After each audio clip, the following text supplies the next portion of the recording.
Yo tout le monde, c'est Rock et bienvenue dans le podcast sans nom numéro 2 avec une nouvelle invitée que je vous présente dans pas longtemps.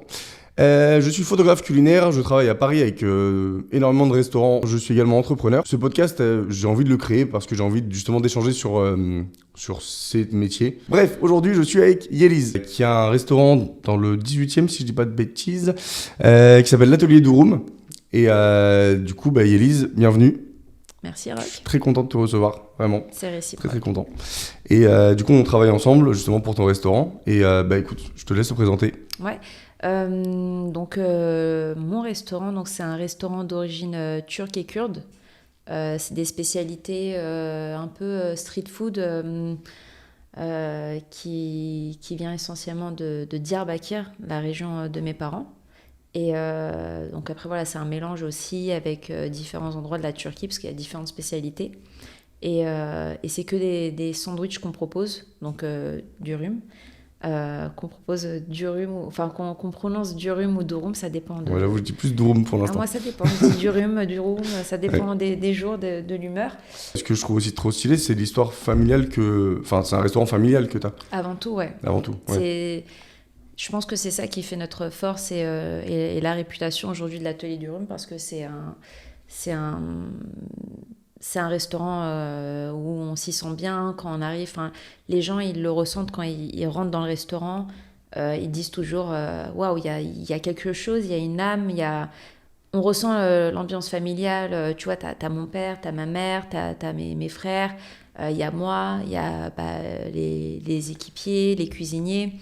Et ça qui est cool. Mais parce que justement, en fait, là, il y a eu une grosse évolution. Parce que le restaurant, votre famille, là, depuis combien de temps à peu près ? Alors, ça fait longtemps et pas longtemps en même temps. Alors, il faut revenir un peu dans le temps. En gros, mes parents sont arrivés en France. Mes parents, ils ont un parcours juste exceptionnel, vraiment incroyable. Et je suis super fière de ça parce qu'ils sont partis de rien. Et ils ont fait beaucoup. Et aujourd'hui, c'est ça aussi qui me fait que je dois vraiment continuer à travailler très dur. En gros, ils sont arrivés en 89 en France, donc de Diyarbakır en France. Donc, pas de papier, pas la connaissance de la langue, du pays, de la culture, etc. Et sans un sou en poche, évidemment. Et ils ont travaillé durant quelques années dans le textile. Ils sont passés par des moments très compliqués, très difficiles. Voilà, ils ont dormi à la rue. Ils connaissaient personne. Ma mère, elle a pris cher. Mon père aussi. Enfin, ils ont beaucoup travaillé, mais ils ont travaillé sans relâche. Tu vois, jour et nuit. Enfin, vraiment, ils ont beaucoup travaillé. Et on a même bénéficié du Resto du Cœur. Je m'en rappelle. Quand ma mère, elle rentrait parfois des Restos du Cœur avec des packs de lait, des petites peluches, tout ça, c'était genre Noël pour nous. Et, enfin voilà, on est vraiment partis de rien. Et ensuite, ils ont travaillé quelques années, ils ont pu économiser. Et à l'époque, je ne sais pas si c'était plus facile d'acheter, de construire, de faire des choses. Plus facile, je sais pas, c'était sûrement moins cher, mais après, est-ce que c'est plus facile ? Voilà. Et du coup, ils ont acheté un premier restaurant qui n'a pas trop marché. C'était un restaurant qui s'appelait la Mésopotamie, dans le 10e arrondissement rue Maubeuge. Et ils sont restés là-bas, je crois, 5-6 ans, je ne sais plus trop. Et j'étais pas née à l'époque. Et ensuite, ils ont acheté un autre restaurant. Donc mon père, en fait, il s'est lancé dans les kebabs.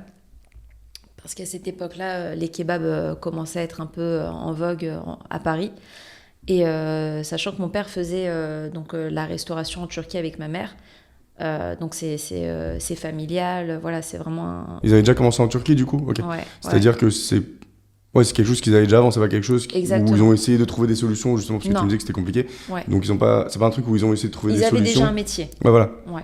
Voilà, ouais, ok. Ils avaient déjà un métier, mais ils avaient pas les sous pour concrétiser. Donc l'idée, en fait, c'était de venir... Parce qu'en Turquie, ils avaient déjà quelque chose ? Alors, mon père, il avait comme une sorte de food truck devant un marché, tu sais, les marchés un peu type bazar oriental, Et en fait, ils faisaient des grillades, comme là on fait aujourd'hui. Ils faisaient des durum avec. C'est dommage que j'ai pas la photo. J'ai une trop belle photo. Après, si tu veux, tu peux me l'envoyer, si tu veux, je peux l'ajouter. Ouais. Et en fait, ils faisaient des grillades. Elle sera là. Ouais. Elle serait quelque part. et donc, ils faisaient ça. Et en fait, quand ils sont partis, parce qu'en fait, là-bas, c'était super compliqué, un peu avec la politique, etc., ils se sont dit, pourquoi pas partir, on va tenter notre chance, quoi. Et donc, du coup, quand ils sont arrivés, ils n'avaient pas trop d'argent, mais ils avaient ce métier, donc c'est cool. Ils savaient déjà quoi faire. Et ensuite, 1, 2, 3 restaurants, ça n'a pas trop marché, etc. Et ensuite, en 98 ou 99, je suis pas très bonne avec les dates, ils ont ouvert le restaurant qui s'appelait Yeliz. Ah, trop mignon. Ouais. Tu s'appelait comme... Ok, d'accord. Ouais. Bon, j'étais pas la préférée, je sais pas, j'étais la dernière, j'étais la fille, voilà. Donc, restaurant Yeliz, et qui était au 41 Clignancourt dans le 18e. Un restaurant kebab avec des mezzés, etc. Tout était fait maison encore, et à l'époque, ça marchait plutôt bien. Sauf que au fil des années, ça a commencé un peu à s'essouffler. Tu sais, un peu l'image des kebabs, etc. Et surtout, mes parents étaient un peu fatigués parce que métier usant, fatigant, travailler 7 jours. Ils avaient quel âge à peu près à ce moment-là Je crois. C'est plus dans la trentaine ou déjà Ouais, 40 ans, même pas 37. Et mais en fait, ils ont travaillé du lundi au lundi pendant plus de 20 ans. Ah ouais. Ouais. Ah, ils ont fait 20 ans. Ah ouais. Mais du lundi au lundi. Pas un jour de repos. Vraiment. Et donc, du coup, ils ont... quand je dis pas un jour de repos, c'est moi, j'ai rien vécu avec eux. Ah ouais. En fait, ils travaillent tout le temps. Donc moi, c'est mes frères qui m'ont élevé, qui m'ont emmené à l'école, etc. Donc on n'a pas eu cette vie de famille. Parce que ça, justement, ça c'est un truc dont on parlera peut-être en plus plus tard. Mais justement, le côté qu'est-ce que t'en penses et qu'est-ce qu'on en pense de justement la vie, que ce soit la vie privée ou la vie tout court d'une personne, entrepreneur. Homme ou femme, voilà. C'est compliqué. Mais bref, du coup, excuse-moi. Ça peut être compliqué d'allier les deux, je pense. Mais pardon, tu parlais, désolé, je t'ai complètement coupé, mais tu parlais c'est tes frères qui t'ont... Ouais, donc mes parents, je les voyais jamais parce qu'ils travaillaient du lundi au lundi de 11h jusqu'à 2h du matin. Et donc, jamais de dîner en famille, jamais de vacances en famille. On connaît pas tout ça, tu vois. Même là, aujourd'hui encore, c'est des choses qu'on n'a pas encore pu mettre en place et choses que j'espère pouvoir faire un jour, bientôt. Et... donc voilà, beaucoup de travail, beaucoup de sacrifices, mais ça a payé, tu vois, ça paye parce que en fait, on n'a rien sans rien, donc ils ont beaucoup travaillé et tout, et ils ont pu bâtir un peu pierre par pierre ce restaurant-là. Et nous, on a grandi là-bas avec mes frères. Moi, je dormais sur le canapé. On a toujours travaillé là-bas, un peu mis à la pâte à notre manière. Moi, je faisais un peu la caisse, j'allais un peu couper le pain. Tu vois, des trucs tout cons, mais qui aident un peu pendant les services, les moments de rush. Et donc, du coup, les années passent, on grandit. Moi, à côté, je travaille et j'ai toujours travaillé après mes 18 ans, après l'école. Et j'ai jamais été très école. J'ai toujours été très... Moi non plus. Et c'est pas parce qu'on fait pas d'école qu'on réussit pas. Ah non, de ouf. Carrément. Tant qu'on se donne les moyens, je pense, et qu'on travaille... Le travail paye, je pense. Et donc, du coup, on l'aidait un peu, etc. Et en 2021, la question s'est posée de... écoutez, les enfants, on va partir à la retraite. Bientôt, on prépare notre retraite. Le restaurant, voilà, on est un peu fatigué, on ne sait pas quoi faire. Donc, on en a discuté un peu tous les 5. Et pour nous, en fait, ça semblait logique, pour moi et mes frères, de reprendre l'affaire parce que on a toujours baigné dedans, on a toujours travaillé, on a toujours connu ce milieu-là. Parce que tu faisais quoi et tes frères faisaient quoi à ce moment-là en plus? Alors, parce que vous n'étiez pas full-time là-bas? Non, pas full-time. Moi, déjà, je travaillais... j'ai beaucoup travaillé. J'ai fait pas mal de jobs différents. En fait, j'ai eu une bonne période où je me cherchais et surtout, en fait, où je recherchais aussi à ce qu'on me donne ma chance. Chose qui n'est pas arrivée, je pense, parce que j'ai travaillé dans différents secteurs, dans comment dire, dans des cabinets de recrutement, dans l'hôpital, dans plein de choses. Et le dernier métier, c'était pour le chef Alain Ducasse d'ailleurs. C'était une de mes plus belles expériences parce que c'est là où j'ai beaucoup appris. J'étais chargée de clientèle pour un de ces restaurants qui venait d'ouvrir, qui s'appelait le Ducasse-sur-Seine. Et ils m'ont donné ma chance, eux. Donc j'ai pu apprendre beaucoup de choses. Donc je travaillais en rapport avec la restauration, la cuisine et la salle. Donc c'était tout ce qui était privatisation de bateaux, réservation, etc. Et le milieu de la gastronomie, c'est pas un milieu facile. Sauf qu'à 25 ans, quand tu rentres dedans, tu te prends une bonne gifle dans la gueule parce que tu dis, en fait, tu t'y attends pas. C'est tellement strict et tellement, comment dire, au détail. Selon le type de resto, en plus, là, justement, ça devait être particulièrement comme ça, ouais. Beaucoup de pression, beaucoup de trucs. Et en fait, c'est grâce à ça, en fait, que cette personne-là, ce chef-là, aujourd'hui, il a cette renommée-là. Et c'est là, en fait, où j'ai beaucoup appris parce que t'as plein de process, t'as plein de choses à mettre en place, t'as plein de choses... En plus, c'était une création de poste. Donc, il y avait plein de trucs... on a attendu de moi. Donc, j'ai pu aussi grandir, évoluer dans ce métier-là. Et d'ailleurs, on m'a proposé ensuite de passer au Meurice, mais à cette époque-là, je pense que j'avais pas les épaules nécessaires pour ça.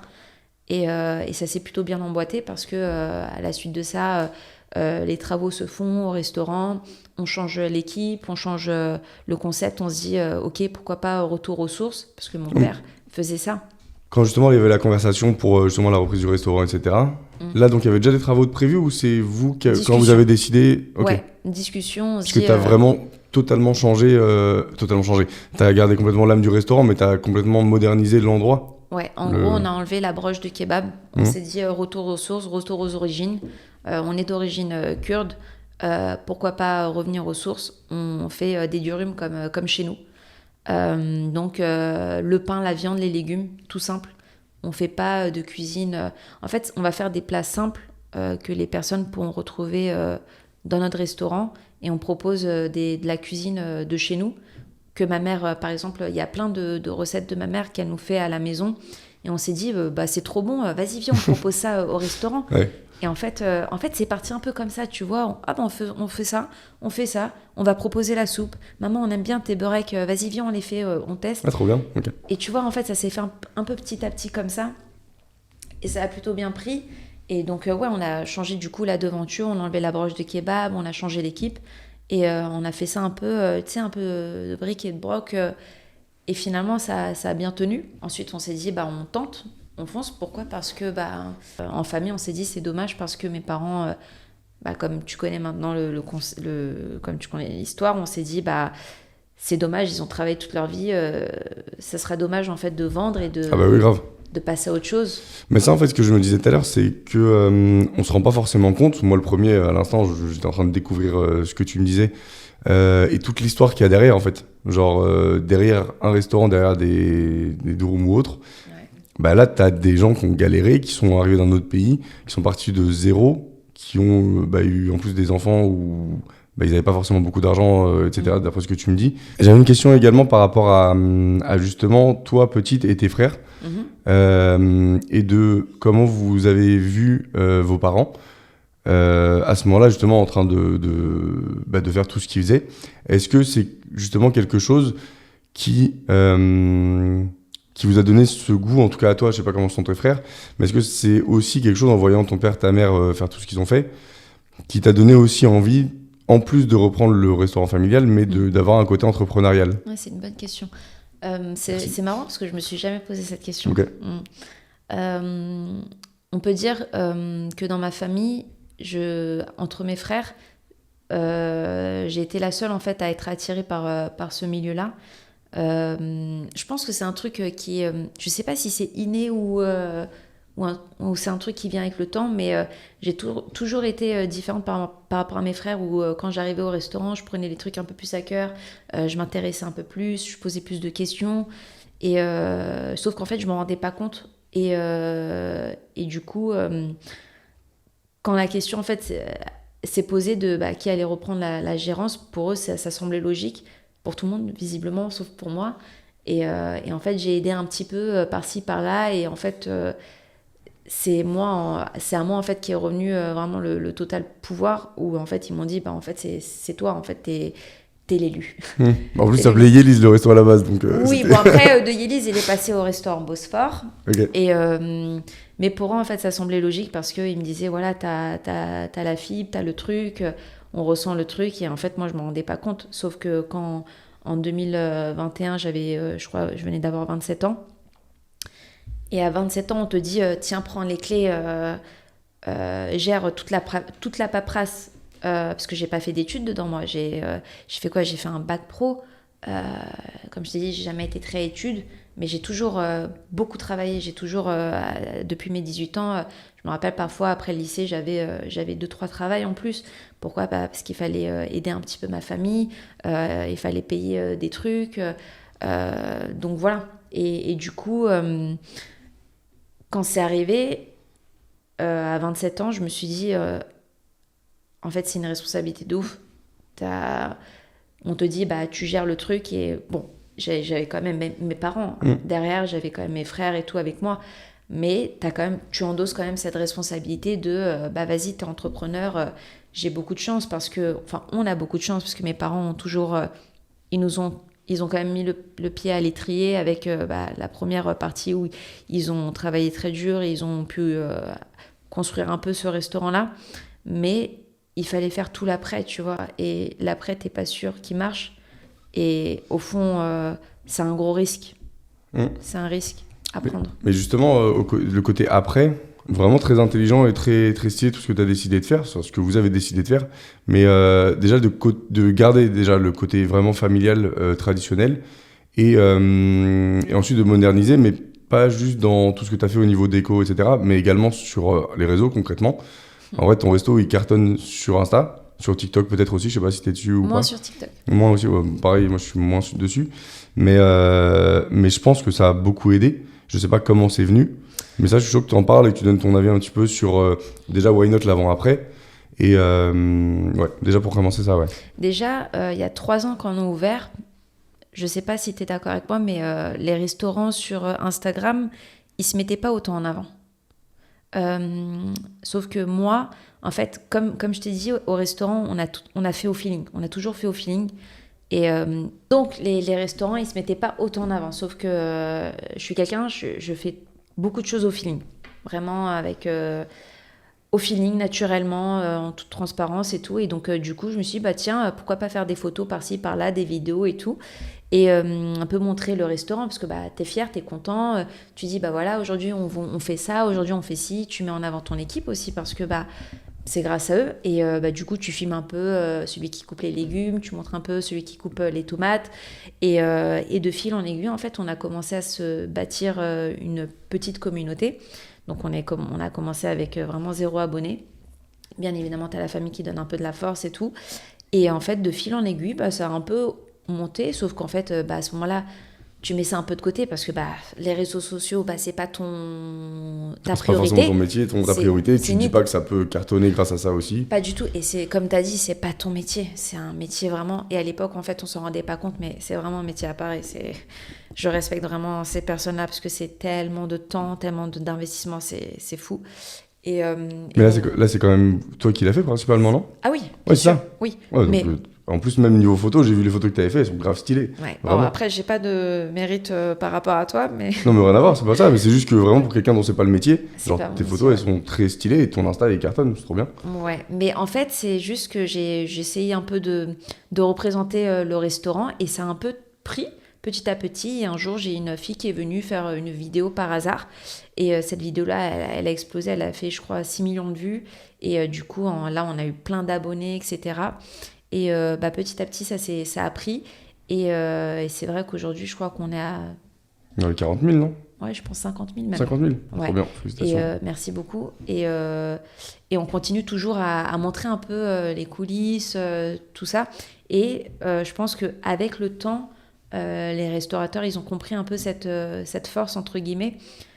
Parce que comme mon père dit, à l'époque, quand tu avais un restaurant, Tu t'asseyais et t'attendais et les clients y rentraient. Sauf qu'aujourd'hui, c'est plus pareil. C'est à toi de leur donner envie de venir, de montrer pourquoi ils vont venir chez toi, qu'est-ce qu'ils peuvent découvrir, etc. C'est vraiment donner envie en fait, même dans la photo ou les vidéos. Après, il y a plein de façons de le faire, mais en tout cas, je trouve que c'est vraiment donner envie. Et en fait, le truc, c'est que t'as une plus grosse audience possible en fait grâce à Insta. Totalement, tu touches beaucoup plus de monde et c'est vrai qu'aujourd'hui, tu peux plus rester comme ça et rien faire parce que il y a tellement de restaurants qui ouvrent dans Paris, la concurrence elle est tellement rude. Enfin, comme je dis à mes équipes, une personne qui marche, elle va tomber sur un restaurant genre vraiment toutes les 1 ou 2 minutes à Paris. Ouais. T'as un restaurant à chaque 500 mètres, enfin chaque mètre quoi. T'as des rues, t'as une rue, c'est où c'est vers Grand Boulevard. Ah oui. J'ai oublié le nom de la rue, mais c'est peut-être Faubourg Montmartre, je sais pas. Mais t'as genre vraiment que des restos. Bien sûr. Et pourquoi en fait la personne elle va venir chez toi et pas un autre Et c'est en fait c'est ça qui rend la concurrence très dure, surtout à l'époque. Les tabacs, les boulangeries, etc. Elles vendaient juste du pain, juste de la viennoiserie. Les tabacs, ils vendaient juste des clopes, des cafés, etc. Sauf qu'aujourd'hui, tout le monde fait de la bouffe. Aujourd'hui, tu vas dans un café, ils te proposent une formule brunch, un petit déjeuner. La boulangerie, elle a mis une petite terrasse, elle fait de la soupe, Enfin, il y a de la bouffe partout. Et c'est vrai que c'est très difficile de se démarquer des autres restaurants. Et c'est ça, aujourd'hui, je pense, qui rend le métier difficile. Et c'est grâce aussi aux réseaux sociaux où tu peux, je pense, te démarquer, montrer pourquoi tu es différent et pourquoi ces clients-là vont te choisir toi plutôt que les autres. Et ça, je pense que c'est une vraie force de frappe avec les réseaux sociaux. Totalement, oui. Mais d'ailleurs, par rapport à ça, il y a un sujet qui est comment dire... le truc en question que je veux dire, c'est le côté où, surtout quand tu es sur les réseaux, en plus tu montres comment tu fais, etc. Est-ce que les restaurateurs sont aussi copiés souvent en fait.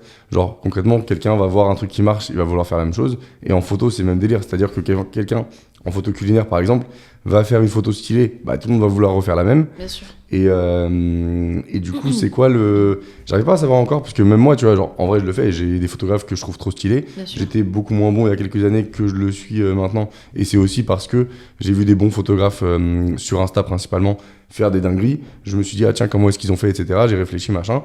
Et j'ai essayé de refaire la même, mais avec mon style. Par contre, moi, je pense que en fait, c'est ça qui est important, en tout cas en photo. Pour les restaurants, je veux bien que tu me donnes ton avis là-dessus. Mais du coup... moi, c'est vraiment le côté s'inspirer grave. Genre, je trouve que c'est une bonne chose de s'inspirer, même si en vrai, parfois, ça fait chier un peu l'ego. Tu te dis, ouais, vas-y, pourquoi est-ce qu'ils font pareil que moi? Mais en vrai, tout le monde fait pareil, moi le premier. Ouais, je pense aussi. Vraiment. Et après, le truc, c'est que justement, au niveau des restos, tu parlais du fait qu'il y ait beaucoup de concurrence dans Paris, dans partout. Et le truc, c'est que en effet, quand il y a un resto qui va cartonner, tout le monde va vouloir faire la même chose. Genre, tu vois, le truc, c'est que par exemple, toi, tu as un resto familial. Donc il y a une histoire derrière, il y a un truc, il y a une raison pour laquelle, pour laquelle vous faites ça. Les gens ne le savent pas forcément, mais genre il y a ça. Alors que quelqu'un va se dire, waouh, c'est stylé ça peut faire de l'oseille. Totalement. Je vais faire pareil, je vais tout prendre. Voilà, je viens de je sais pas où, mais je vais faire pareil, etc. Totalement. Et je dis ça. Après, en vrai, c'est pas forcément mauvais, tu vois, si c'est bien fait. Mais après, je pense que c'est cool de vouloir s'inspirer, voir ce qui marche aussi. En même temps, un entrepreneur, je pense qu'il ou elle a envie de faire quelque chose qui marche, etc., qui rapporte en effet. Mais voilà, juste de pas copier-coller les gens, quoi, que ce soit les restos ou autres. Je sais pas ce que tu penses de ça. Je vois totalement ce que tu veux dire. Et après, un truc qui marche, ça va être copié. C'est comme ça, ça fait partie de la nuit des temps. Et je pense que il y a du copiage partout, pareil avec les influenceurs. Je ne sais pas si tu remarques, mais parfois, les vidéos des fous d'influenceurs, parfois, j'ouvre mon feed et je vois 3-4 fois d'affilée le même restaurant, la même manière de parler, de faire. Enfin, aujourd'hui, je pense que beaucoup de monde se copie dans tous les domaines. Je ne sais pas s'il n'y a plus trop de créativité, s'il n'y a plus trop de... Je sais pas, c'est comme par exemple la dernière fois je me disais mais pourquoi il n'y a plus de nouveaux monuments qui se font, tu vois, je me dis c'est dommage, tout s'est fait avant, enfin il n'y a plus de nouveaux, enfin il y en a mais c'est plus, pareil, c'est comme dans la musique. Beaucoup de musiques reprennent les anciennes musiques. Ah oui, totalement. Je sais pas si tu es d'accord avec moi, mais voilà, ça se copie un peu, c'est vrai. Mais, et c'est marrant que tu me parles de ça parce qu'on a eu, nous, quelques soucis avec des restaurants dont je citerai pas les noms qui nous ont copiés. Après, moi, j'ai aucun problème avec ça. Tu peux copier. C'est faire, ça fait partie du jeu. Au contraire, même c'est gratifiant parce que tu te dis ce que j'ai fait c'est plutôt cool, tu vois. Et si j'inspire des personnes, c'est ok. Sauf qu'au début, je le prenais pas comme ça, bien sûr, parce qu'au début, tu connais pas trop ces émotions-là, tu t'apprends, tu dis, comme tu dis, en fait, mince, j'ai travaillé très dur, en fait, ces idées-là, elles sortent de moi. Bah ouais. Tu vois, je me suis creusé la tête. Ouais. J'ai passé du temps dessus, En fait, des c'est ça heures qui fait chier, dessus. je pense aussi beaucoup, c'est C'est justement quand t'as vraiment un truc qui te tient à cœur, où t'as passé du temps à réfléchir, à faire ça, à faire des essais, à te tromper, à avancer, machin. Totalement. Quand là, le truc qui marche, on vient te faire un copier-coller. Un peu relou. CTRL-C, CTRL-V pour les geeks. Ouais. Genre, vraiment, Ouais, t'es là. genre t'es vénère. Ouais. Sur le coup, t'es vénère. Donc voilà, enfin, tout ce qui est cartographie, tout ça, concept et tout, ça fait partie du jeu. Mais en fait, ce qui est un peu moins... Moi, ce que je trouve un peu moins bien, c'est par exemple quand t'as des restaurants de Durum qui ouvrent et c'est pas des personnes qui sont du métier, c'est pas des personnes qui sont de l'origine... Enfin, ils ont pas la même... Enfin, c'est pas la même origine, ils sont pas turcs, ils sont pas kurdes. Ils connaissent pas grand chose à la cuisine turque et en fait ils sont juste là ok ça marche, vas-y viens on fait pareil et tout et Mais ça, c'est-à-dire que là, en l'occurrence, alors tout le monde n'est pas pareil évidemment, mais ça peut être le genre de profil qui va vouloir ouvrir le resto parce que ça marche ailleurs, etc. Du coup, voir si ça marche ou pas pendant un temps, mais genre s'il voit que le lendemain c'est le burger qui va mieux marcher, il va changer complètement l'identité du resto, passer en mode burger, copier le resto d'à côté qui fait burger. Ouais, et je trouve ça dommage parce que c'est cool d'avoir ses propres idées, de proposer une cuisine à ses clients qui viennent du cœur parce que la restauration, pour moi, c'est un métier vraiment de sentiment. Tu peux pas faire de la restauration comme ça. Si t'es pas quelqu'un d'émotionnel, de passionné, d'investi, ça marchera pas. Personnellement, je pense que c'est comme ça. Et surtout, en fait, je pense que ça se ressent aussi dans la cuisine. Quelqu'un qui mange, s'il n'y a pas d'émotion, s'il n'y a pas le truc, il n'y a pas... Tu vois, pareil, même dans l'accueil et tout, ça se ressent. Et c'est vrai que quand tu vois un peu tout ça, tu te dis, mince, mais après, tu te dis, c'est cool parce que tu donnes l'envie aussi à des personnes... tu donnes l'envie à des personnes qui ont fait des études, qui sont pas du même milieu que toi. Et en fait, quand tu vois qu'ils font la même chose, les mêmes t-shirts, les mêmes recettes, Ah mais je suis passé devant un resto, la même déco. C'était en mode ah ouais, t'as fait une franchise en fait, alors que pas du tout. Et du coup, tu dis en fait c'est cool, c'est marrant, tu vois. Et en fait, surtout, moi ça me donne beaucoup plus la force de me dire ok, qu'est-ce que je peux faire de mieux, tu vois. Et ouais, de ouf. Tu vois, ce mindset là, ouais, ça te pousse en fait à être encore meilleur, à encore plus vouloir te défoncer pour tes clients, tes clients fidèles qui viennent et qui eux connaissent en fait la vraie adresse, qui connaissent le vrai Durum du 18e. Et tu dis, en fait, je vais proposer encore des trucs un peu mieux, beaucoup mieux même, pour être différent. Mais ça, justement, là, parce que j'étais allé à Londres faire un stage avec un photographe que je trouve incroyable, qui est... J'ai vu les photos, by the way, elles sont incroyables. Mais celle que j'ai fait depuis, tu veux dire, ou les siennes? Ah ouais, les siennes, elles sont ouf. Et que celle que t'as fait depuis. Non, je savais pas de quoi tu parlais, c'est pour ça que je dis ça, mais genre, non, les siennes, vraiment, elles sont vraiment stylées de ouf. Et justement, le truc, entre autres, qu'il disait, et je suis pas à son level, vraiment, il est beaucoup plus chaud que moi. Et... Ah, tu t'en approches quand même, hein? Ouais, franchement, je suis chaud, mais genre vraiment, en toute modestie, il y a un gap quand même, je trouve, parce qu'on n'a pas le même style. Et surtout, vraiment, parce que lui, le monde entier le copie. Genre, moi, il y en a qui me copient, mais lui, le monde entier, moi compris. Genre, vraiment, tout le monde le connaît, tous ceux qui font de la photo culinaire, qui s'y intéressent un minimum, le connaissent. Et le monde entier le copie, vraiment, c'est trop chaud. Et le truc, c'est que, justement, il y a des fois où il se dit, juste, je vais faire des trucs tellement ouf qu'ils pourront pas me copier, tu vois, en gros. C'est ça qui est trop stylé, que je trouve trop bien. Et j'aime bien ce mindset, justement, ça rejoint ce que tu disais, j'ai l'impression. Et moi, j'ai un peu ça aussi, tu vois, je suis en mode, je sais qu'il y a des gens qui me copient, mais en vrai, ce qui me fait chier, moi, c'est plus le côté, vraiment juste copier-coller. Par exemple, là, tu vois, Ouais, je tout à l'heure, suis tu parlais du truc de... Après, je dis ça, je l'ai fait aussi. Et parfois, on me demande sur des shootings t'en de inspirer. faire cette photo-là. Oui, Donc, mais voilà. oui.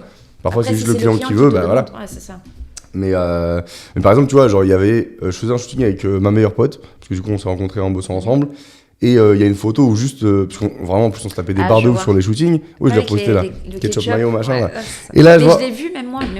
Mais c'est surtout, j'étais en mode, tu sais, genre, c'est juste elle, ça l'a fait taper des barres de faire. Enfin, je lui ai dit de faire un truc comme ça, mais tu sais, la pause et tout, c'est elle qui s'est venue sur le moment. Et là, j'étais en mode, ils ont même repris l'expression. C'est pour ça que j'étais en mode, frère, vas-y, juste, c'était notre moment, laissez-nous tranquille là. Et mais bon, je rigole, c'est aussi parce que du coup, le photographe dont je parlais avait dit la même chose. Genre, à un moment, il avait vécu un truc avec telle ou telle personne en photo. Et ensuite, le monde entier ensuite a repris exactement la même chose. Et t'es là. C'est relou, tu sais, on s'est pris la tête et tout. Ouais, bah c'est ça. Mais bon, après, en vrai, je dis ça, mais moi, il y a plein de trucs que je vois sur son Insta à lui que j'ai envie de faire. Donc, mais après, tu peux t'en inspirer. Et ça, je sais pas quelle est la limite, en fait. Ouais, en fait, la limite, je pense qu'elle est toujours compliquée à trouver. Mais après, c'est avec toi et ta conscience. Moi, je me dis, moi, de moi-même, je pourrais pas faire quelque chose que... Je pourrais pas copier-coller, c'est juste pas possible parce que déjà j'ai du respect en fait pour la personne parce que je sais en fait que c'est compliqué parce qu'on s'en rend pas compte de tout le travail qu'il y a quand t'es restaurateur.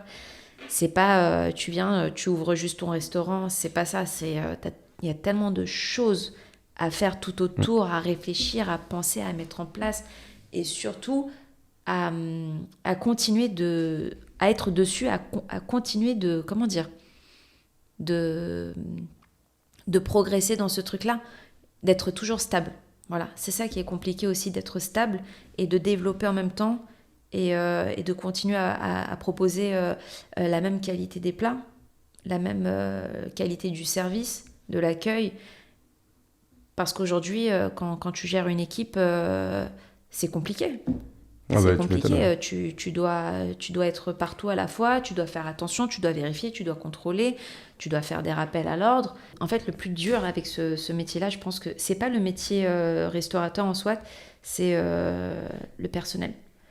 Pourquoi ? Parce que tu fais un peu tout. Tu fais un peu de psychologie, tu dois les écouter, tu dois être là pour eux.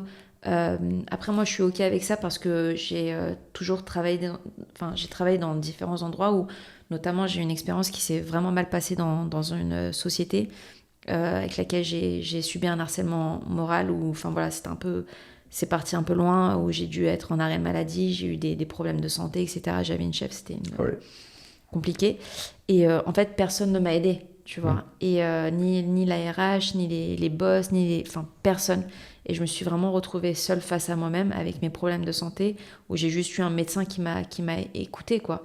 Et en fait pour moi c'est super important. Aujourd'hui je pense qu'en 2024 il y a beaucoup de choses qui ont changé tu vois, l'avant après pandémie on sait, enfin voilà on en est conscient en tant qu'entrepreneur, en tant que restaurateur. Mais il y a des choses en fait qui doivent évoluer avec le temps je pense et aujourd'hui les salariés ils doivent être écoutés, ils doivent être entendus et surtout en fait ils doivent travailler dans des conditions qui leur conviennent et du coup les expériences que j'ai eues j'essaie de les mettre à profit avec mes employés, avec mon équipe et pour moi en fait c'est super important qu'ils doivent se sentir écoutés, épaulés etc. C'est pour ça que moi je leur dis toujours s'il y a le moindre problème, vous venez me voir. Bon, après, quand t'as deux qui se chamaillent parce que l'autre, il a mal regardé, etc., quand ils viennent me voir pour ça, je dis, écoutez, ça, c'est pas mon problème. Mais tu vois, en fait, t'essayes d'être là. Et aujourd'hui, je pense que c'est ça qui prend beaucoup de temps dans ce métier-là parce que les personnes, en fait, elles veulent travailler dans un endroit où elles se sentent bien. Et je suis totalement en phase avec ça parce que moi, la première, je vais arriver quelque part. C'est important. Mais ouais, tu veux arriver au travail où il y a une bonne ambiance, les gens ils sont cool, la clientèle elle est sympa, ce que tu vends c'est bon. Tu vois, en fait, il faut que ça coche plein de cases. Tu peux pas juste aller travailler quelque part pour l'argent. Ah mais bien sûr. Ou pour. Mais déjà en restauration, en ayant fait savoir dans plein d'endroits, je me suis rendu compte à force. Des gens vraiment avec qui j'avais envie de bosser. En fait, concrètement, vraiment, quand je vais bosser dans un resto, surtout quand il y a du monde et tout, parce que j'aime bien quand il y a du monde et quand tu dois courir, quand t'es dans le jus et tout, j'ai besoin que les gens avec qui je suis, on passe notre temps à très bien bosser, mais à rigoler de ouf. Genre, j'ai un pote, Anto, qui était, du coup, je l'ai rencontré à un petit moment, qui était directeur des Deux Moulins quand j'y ai bossé, ensuite directeur d'autres endroits. Et lui, en fait, ce qui est trop cool, c'est que il bosse méga bien, il s'est vachement bien dirigé, il va un peu te rentrer dedans s'il y a besoin de te rentrer dedans, mais tous les services, on se tape des fous rires. Genre vraiment, c'est un truc de malade. Mais tu vois, c'est trop bien ça. Mais vraiment. En plus, les clients, ils le ressentent, Ah, donc les bien clients, sûr. ils sont contents. En fait, c'est ça. Et même pour tes équipes, parce que elles passent un bon moment, elles n'ont pas l'impression que de travailler. Mais totalement, moi, vraiment, en plus, c'était en mode extra à cette période-là, notamment, parce que enfin voilà. Et du coup, vraiment, j'ai l'impression d'aller à l'école, en mode la cour de récré, tu vois. Vraiment, Après, ça, c'est mais en cool. bossant très bien. Hein. Voilà, Juste, c'est ce faut que regarder j'allais le truc. Oui, oui, non, mais c'est parce que. Parce que peut-être toi, oui, mais Ouais. le problème, en fait, parfois, t'as des employés aussi, il faut les recadrer un peu parce que Ah oui, non, mais le travail, ouais. c'est pas une cour de récré aussi. Oui. Voilà, c'est cette limite-là un peu qui est un peu compliquée à avoir, où j'ai eu Ça aussi dépend du des mal gens. avec ça au début parce que, en fait, t'apprends à manager. Et c'est quand tu connais pas trop, tu dois faire des formations, etc. Et surtout, en fait, chaque personne a sa personnalité. Tu peux pas parler à tout le monde de la même manière. Faut apprendre à connaître aussi tes équipes, leurs émotions, comment ils gèrent le travail et surtout leur rythme aussi. Et ça, en fait, au début, tu as un peu de mal à comprendre. Et c'est pour ça que je disais, je pense que c'est pas... Je sais pas si c'est inné ou pas, mais c'est des choses, en fait, que tu dois ressentir aussi. Pour manager, il faut avoir ce truc-là, je pense. Et c'est pas tout le monde qui Ah ben non. a ce Moi, truc-là. je suis pas. Enfin, par exemple, là, pour avoir des postes plus hauts que salarié tout court, je suis pas. Enfin, c'est des trucs qu'en effet que tu apprends au fur et à mesure, totalement. À être manager, à diriger des gens, à les arriver, à comment fonctionnent les gens. Et ce que je trouve cool aussi, parce que tu disais tout à l'heure, c'est le côté où, pareil, moi j'ai fait plein de taf où j'étais salarié classique, et donc je sais ce que j'aime, ce que j'aime pas. Mais après, tu vois, c'est un peu. Là-dessus, j'ai un peu un avis où il y a des endroits où on m'est vraiment rentré dedans, et parfois c'était dur, mais ça m'a fait évoluer. Ouais, totalement. Genre, encore une fois, au Deux Moulins, j'avais Anto qui était mon directeur, mais il y en avait un autre. Et lui, il m'a rentré dedans de ouf, surtout au début. Et, Au début, tu l'aimais pas, Antoine. au début, non, pas trop. Après, on est devenu grave potes. Bon, depuis, il y a eu des problèmes, donc voilà, compliqué. Mais sinon, on était devenus grave potes. On est sortis, etc. tout le temps. On avait tout le temps tout fait ensemble et on bossait très bien. Mais juste, il était très dur. Et je pense que ça m'a aussi fait évoluer. C'est juste. Après, je préfère évidemment quand on est cool avec moi, de ouf. Bien sûr. Mais parfois, justement, le fait qu'on te rentre dedans, ça peut te faire évoluer aussi. Ouais, je suis d'accord avec toi. Mais c'est juste après, par contre, en effet, déjà, ça dépend des gens. Et ça dépend si c'est bienveillant ou pas aussi. Totalement. Parce que quelqu'un qui va te rentrer dedans pour te faire évoluer dans le bon sens, c'est cool. Mais quelqu'un qui va juste te casser les couilles ou vraiment te faire du harcèlement moral comme tu as pu vivre. Je l'avais déjà vécu dans un endroit il y a longtemps. Toi aussi? Ah ouais, j'ai vécu un harcèlement moral dont genre vraiment, je saurais même plus dire ce qui s'est passé dans les faits. Parce que mon cerveau, je crois qu'il a décidé de Ça, c'est bien, de ça. zapper le truc. Quoi. Ah, ça, c'est cool. Je sais juste que vraiment, c'était une année horrible à cause d'une manager. Qu'à la fin, elle s'est fait tège. Mais ça a duré vraiment des mois d'embrouille à la con. Enfin bref, c'était vraiment pas plaisant. Et mais ouais, le côté management, c'est un truc qui s'apprend aussi. Et j'avoue que moi, par exemple, là, j'ai 2 alternants.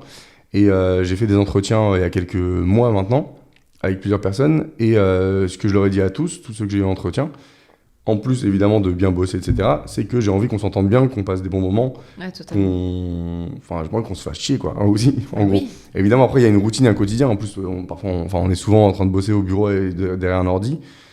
Mais j'ai envie d'être avec des gens vraiment. Mais il y a l'ambiance, quoi. Ouais. Mm. Donc, ça, en tout cas, de bosser vraiment avec des gens. Mais c'est important pour moi, c'est un de. C'est trop important. Ouais. C'est cool. Enfin, même moi, je veux que. Enfin, quand j'ai mes équipes, elles sont pas de bonne humeur, j'aime pas. Parce que, en fait, c'est pas agréable. C'est pas agréable, ouais. Même le client, il rentre, il voit ça les que gens, j'allais il dire, tire la gueule. Ah Après, oui, voilà, on est des humains. Il y a des jours où tu arrives, tu es fatigué, tu as eu un problème. Et c'est ça aussi parfois qui est un peu compliqué dans notre métier parce que moi, je comprends aussi les gens, quand ils arrivent, ils s'attendent surtout aujourd'hui, les clients, ils sont très exigeants. Très exigeants. Tu vois, ils viennent, c'est plus comme avant où ils vont manger un petit truc où ils s'en foutent. Non, aujourd'hui, quand tu arrives quelque part, tu t'attends à vivre une expérience.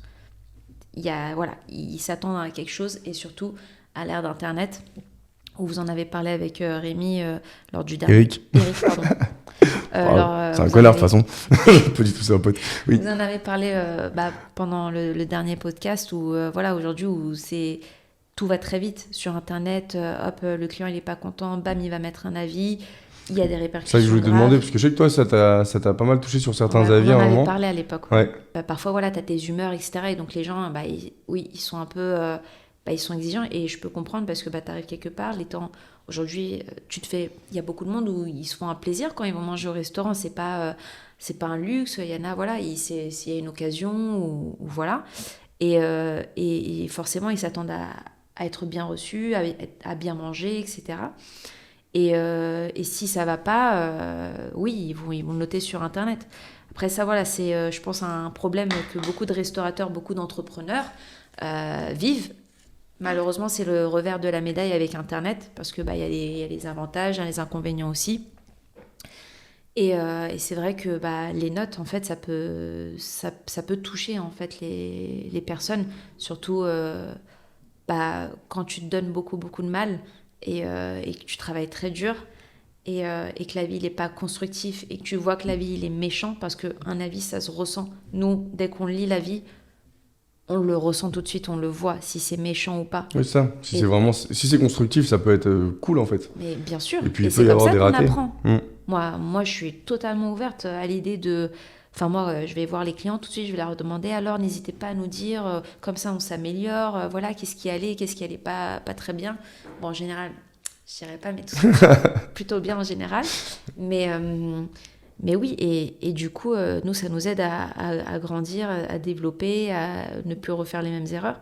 Mais quand tu vois que des personnes sont là, elles ont passé une mauvaise journée, et en fait, elles disent juste, voilà, c'était dégueulasse, c'est pas frais, c'est pas fait maison.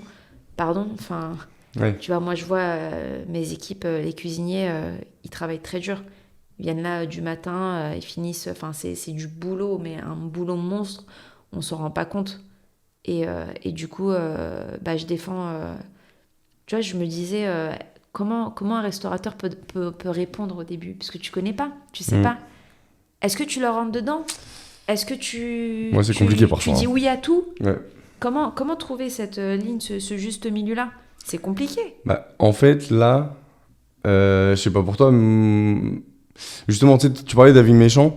En fait, les avis méchants, pas tout le temps. Soit je réponds pas parce que je sais que vraiment je vais embrouiller la personne, soit je réponds, mais j'essaie de. Enfin, je le remets à sa place, en tout cas selon moi. Si vraiment ça a été, selon moi, encore une fois, hypocrite. Et ou irrespectueux. méchant. Et respectueux. Là, juste parce que le fait de dire oui, etc., on va prendre en compte, etc., c'est vrai. Surtout quand c'est des retours. Enfin, dès que c'est des retours constructifs, on les prend avec grand plaisir et on veut évoluer. Bien sûr. Et je suis pareil que toi, c'est-à-dire que je demande tout le temps à tous les clients, ouais, est-ce que tout se passe bien, etc., tout l'avais s'est bien demandé passé, aussi. machin. Je l'avais demandé aussi. Ah bah, écoute, Bien merci. sûr. Mais en tout cas, vraiment, tu sais, c'est important. J'ai déjà bossé dans des restos il y a très longtemps, quand j'étais plus jeune, du coup, où vraiment la qualité des trucs, elle était pas toujours bien. Et il y avait des fois, j'avais honte d'aller servir des trucs, tu vois. Ouais, je comprends. Genre vraiment, plus jamais, heureusement, j'ai plus jamais travaillé dans des endroits comme ça. Mais ça arrive. Et du coup, bref, en tout cas, j'ai toujours envie que tout se passe bien. Quand vraiment t'as un avis qui est méchant, qui est pas constructif, machin, juste de soit ne pas y répondre, soit vraiment, j'aime bien lui rentrer dedans. Parce que c'est peut-être con, c'est peut-être pas ce qu'il faut faire et je le fais pas avec des restos qui sont pas les miens.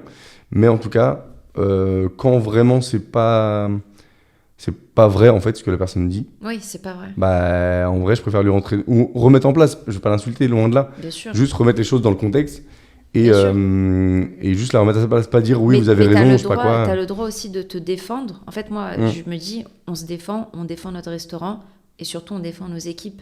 C'est ça. C'est un peu oui, irrespectueux parce qu'on se donne tous, enfin, on travaille tous très dur et c'est pas juste, tu vois. Et aujourd'hui, je te rejoins sur le fait aussi, surtout sur les réseaux sociaux aussi, où forcément,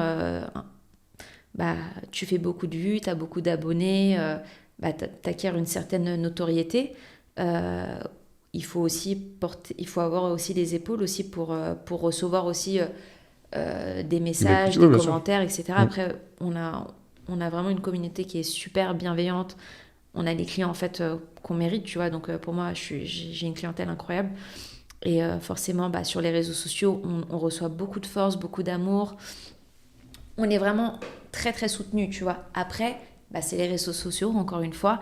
Et tu peux avoir un peu de tout et n'importe quoi. Et parfois, en fait, tu as des commentaires en fait, qui font mal.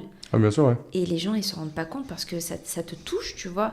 Et surtout, il suffit que tu sois un peu surmené, fatigué. Enfin, tu vois, quand tu travailles 17 heures par jour, tu fais du 9h, 23h, minuit, et que tu lis un commentaire, ouais, de toute façon, tu vois, ça... C'est surgelé, je sais pas quoi, tu c'est vois, pas bon. c'est le truc en plus, tu vois, tu Ah dis, non, bien sûr. purée, tu vois, genre, on est là, on travaille dur, et ça peut toucher.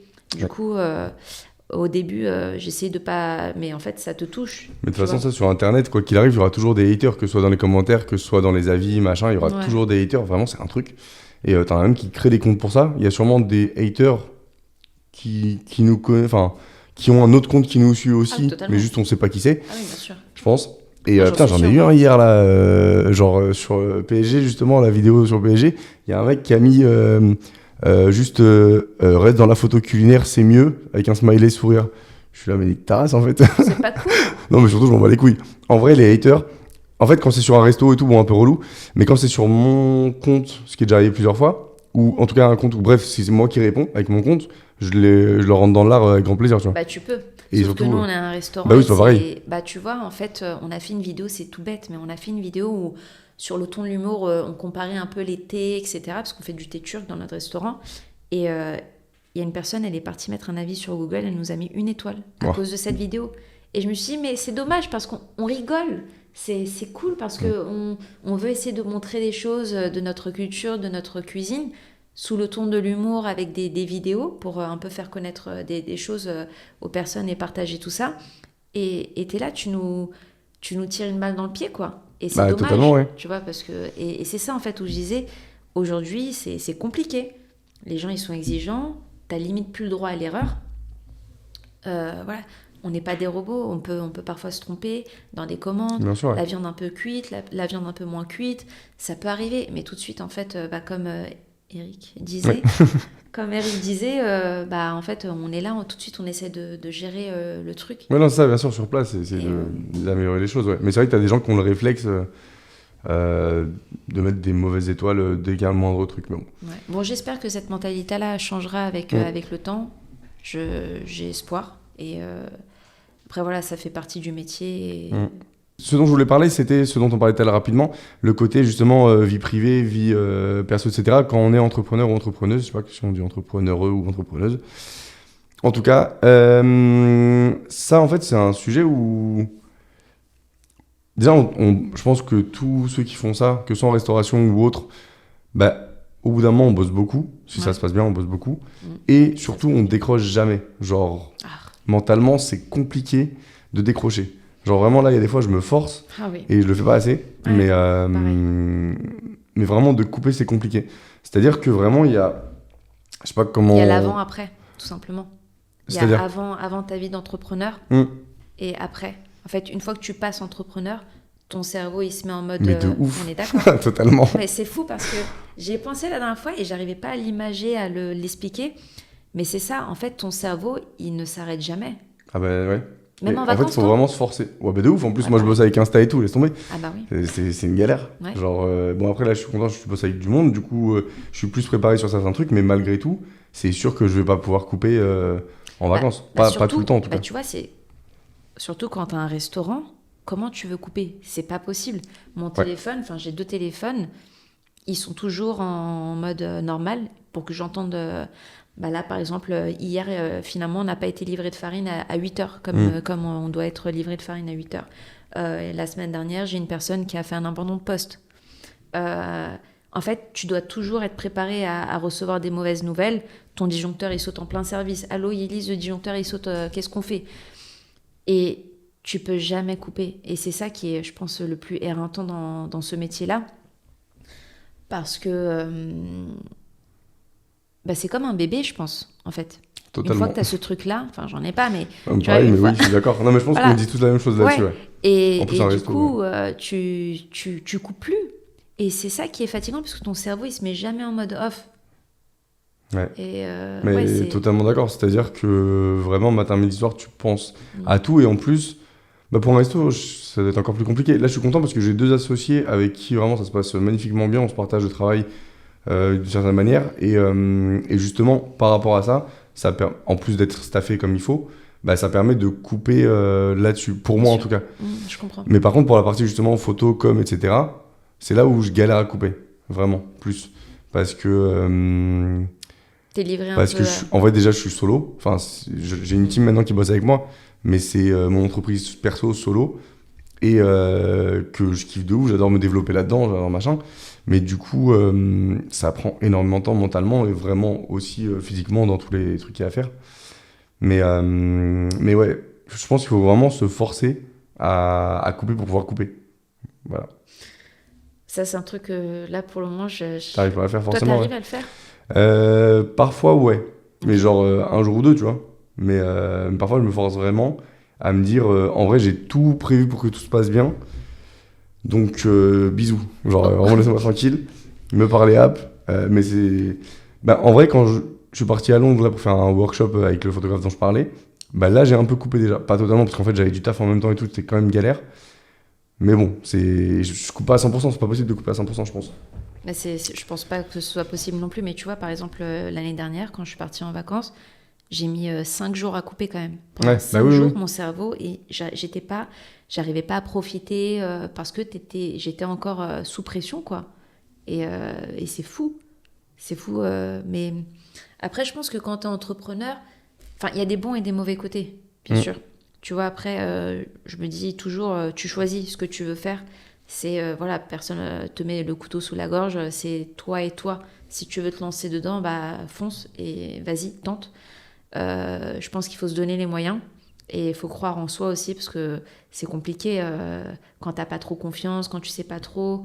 Faut être surtout bien entouré, je pense aussi, parce qu'aujourd'hui tout se multiplie, tout est copié, tout est. En fait, il y a tout partout, à chaque fois la même chose. Il y a tout. C'est pas français, mais je sais pas si tu comprends ce que je veux dire, mais tout est pareil. Donc il faut se donner beaucoup plus les moyens. Pourquoi en fait ton truc de donuts il va fonctionner par rapport à l'autre qui fait des donuts? Pourquoi elle a fait des Ouais, bien sûr, cookies ouais. alors qu'elle cartonne? Enfin tu vois, et c'est beaucoup plus difficile je pense, surtout en tant que femme, parce que tu vois quand... Déjà je connais pas beaucoup d'entrepreneurs, je connais pas beaucoup d'entrepreneurs femmes. Moi déjà j'adore quand je rencontre des filles qui ont lancé leur boîte, Mm. etc. Genre, pour moi, c'est tellement une force. Je me dis, c'est fou. Déjà, je suis trop fière. Et je me dis, c'est une femme aussi comme moi où elle a tenté et elle réussit. Et au contraire, moi, ça me donne encore plus l'envie aussi de réussir et on se donne des conseils, etc. Donc c'est cool ça. Et après, je sais pas s'il y a plus de femmes entrepreneurs ou d'hommes, je sais pas trop. Aucune idée. Je sais pas. Moi, je Ça sais pourrait qu'il y être en bien a. d'avoir un sondage comme ça. Peut-être qu'il y en a un. Bah, je sais pas, parce que en vrai, là, dans tout ce que je regarde sur Insta, pardon, dans tout ce que je regarde sur Insta, YouTube, etc., moi, en vrai, c'est mélangé.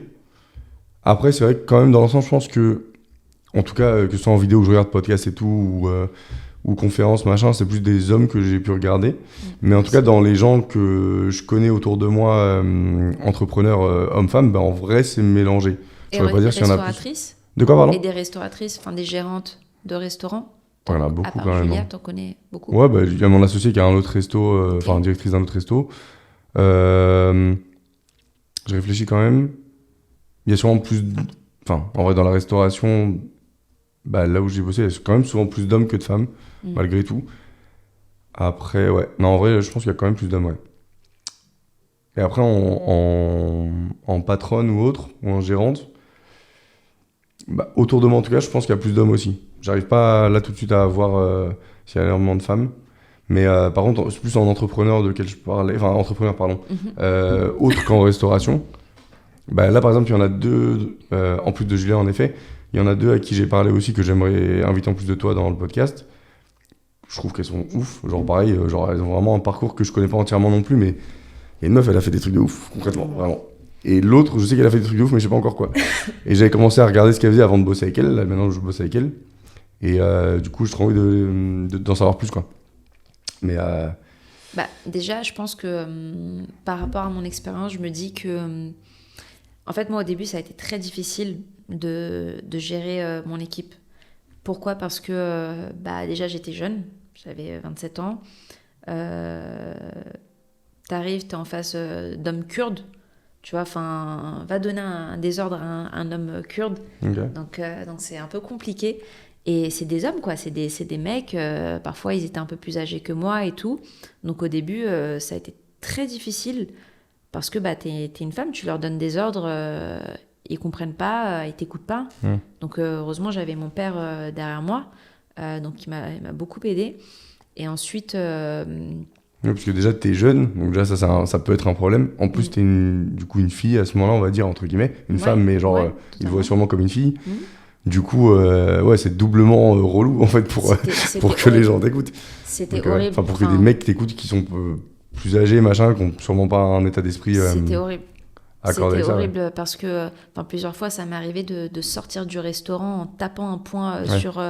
sur ce qui me tombe sous la main et de sortir dehors et de pleurer, quoi, de nerfs, parce que tu dis, purée, je comprends pas, je lui ai donné le même ordre il y a 5 minutes, il m'a pas écouté, mon père, il l'appelle Ouais. et il lui dit, il le fait, quoi. Et Mm. tu vois, c'est injuste.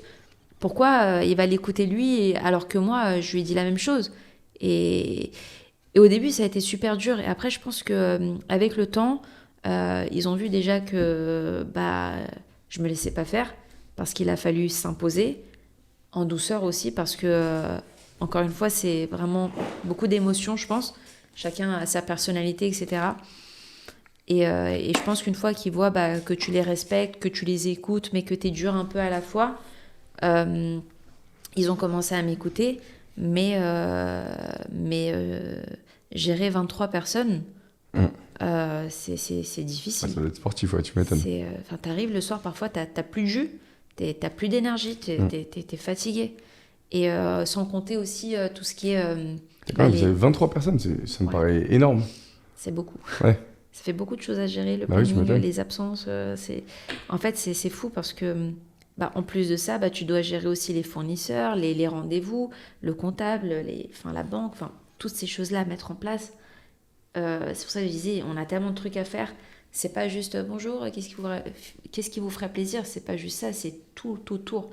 Et Mais du coup, je me dis, pardon, dis-moi. je me dis justement, enfin, c'était une question que je voulais te poser, parce que même moi, j'ai pas de vraie réponse. C'est un truc que je me dis en ce moment. Alors vraiment, je kiffe ce que je fais. Et je pense que tous ceux qui font un truc vraiment en plus à leur compte entre guillemets, ils kiffent.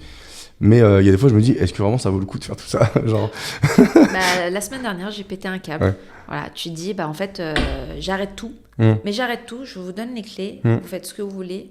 J'arrête et je pars, je prends un billet ou c'est je ne ça. sais pas. Pareil.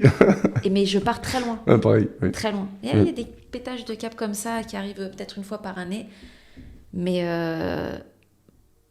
quand tu te poses la question de est-ce que ça vaut vraiment le coup, je me dis oui. Ah oui, mais Après, totalement, oui, bien sûr. après, sur le moment, tu te dis non, ça vaut pas le coup. Pourquoi? Et mais on en reviendra à ce sujet-là parce que j'ai eu un truc il y a 2 semaines ou 3 semaines avec une jeune fille, mais je t'en Vas-y, avec plaisir. parlerai. Mais pour finir le truc de femme entrepreneur, ça m'est arrivé parfois pendant des rendez-vous, on ne me prenait pas au sérieux. Tu vois, t'es là, t'arrives, tu négocies les prix, t'es pas d'accord sur les choses, on te fait clairement comprendre que on te prend pas au sérieux. Hum. Pourquoi? Parce que bah, t'es pas un mec, tu sais pas de quoi tu parles. T'as commencé à Donc me en fait, saouler, moi. c'est horrible Si parce c'était que une du meuf coup, qui tu avait dois ça me ferait travailler. péter un câble. Bah en fait, ça te fait péter un câble, oui, parce Ah oui. que tu dis, mais je comprends pas, on parle tous les deux français, on sait tous les deux calculer, on connaît tous les deux de quoi Mais on t'as des gens parle. qui sont teubés par rapport à ça. Genre vraiment, ça, j'ai jamais compris. Je comprends pas. Pourquoi est-ce qu'on voit une femme différemment d'un homme par rapport au boulot ou autre chose, tu vois? Évidemment, il y a des grosses diffs autres, mais genre par rapport à ça, je vois vraiment pas pourquoi est-ce que des gens voient les hommes et les femmes différemment. J'ai pas la réponse, d'ailleurs, si des personnes ont la réponse, moi je serais bien Les haters, allez-y. curieuse. Bah oui, on est curieux, donc mais du coup, ça t'oblige à travailler 10 fois plus, Ouais, bah oui. Bah, à en plus, prouver 10 ouais. fois plus. En plus, t'as le côté injustice dont tu parlais tout à l'heure. Je pense qu'il est Bah, c'est vénère, ça. ce côté-là. Ouais, ouais. C'est ça, et c'est horrible parce que tu dis, mais en fait, tu comprends pas.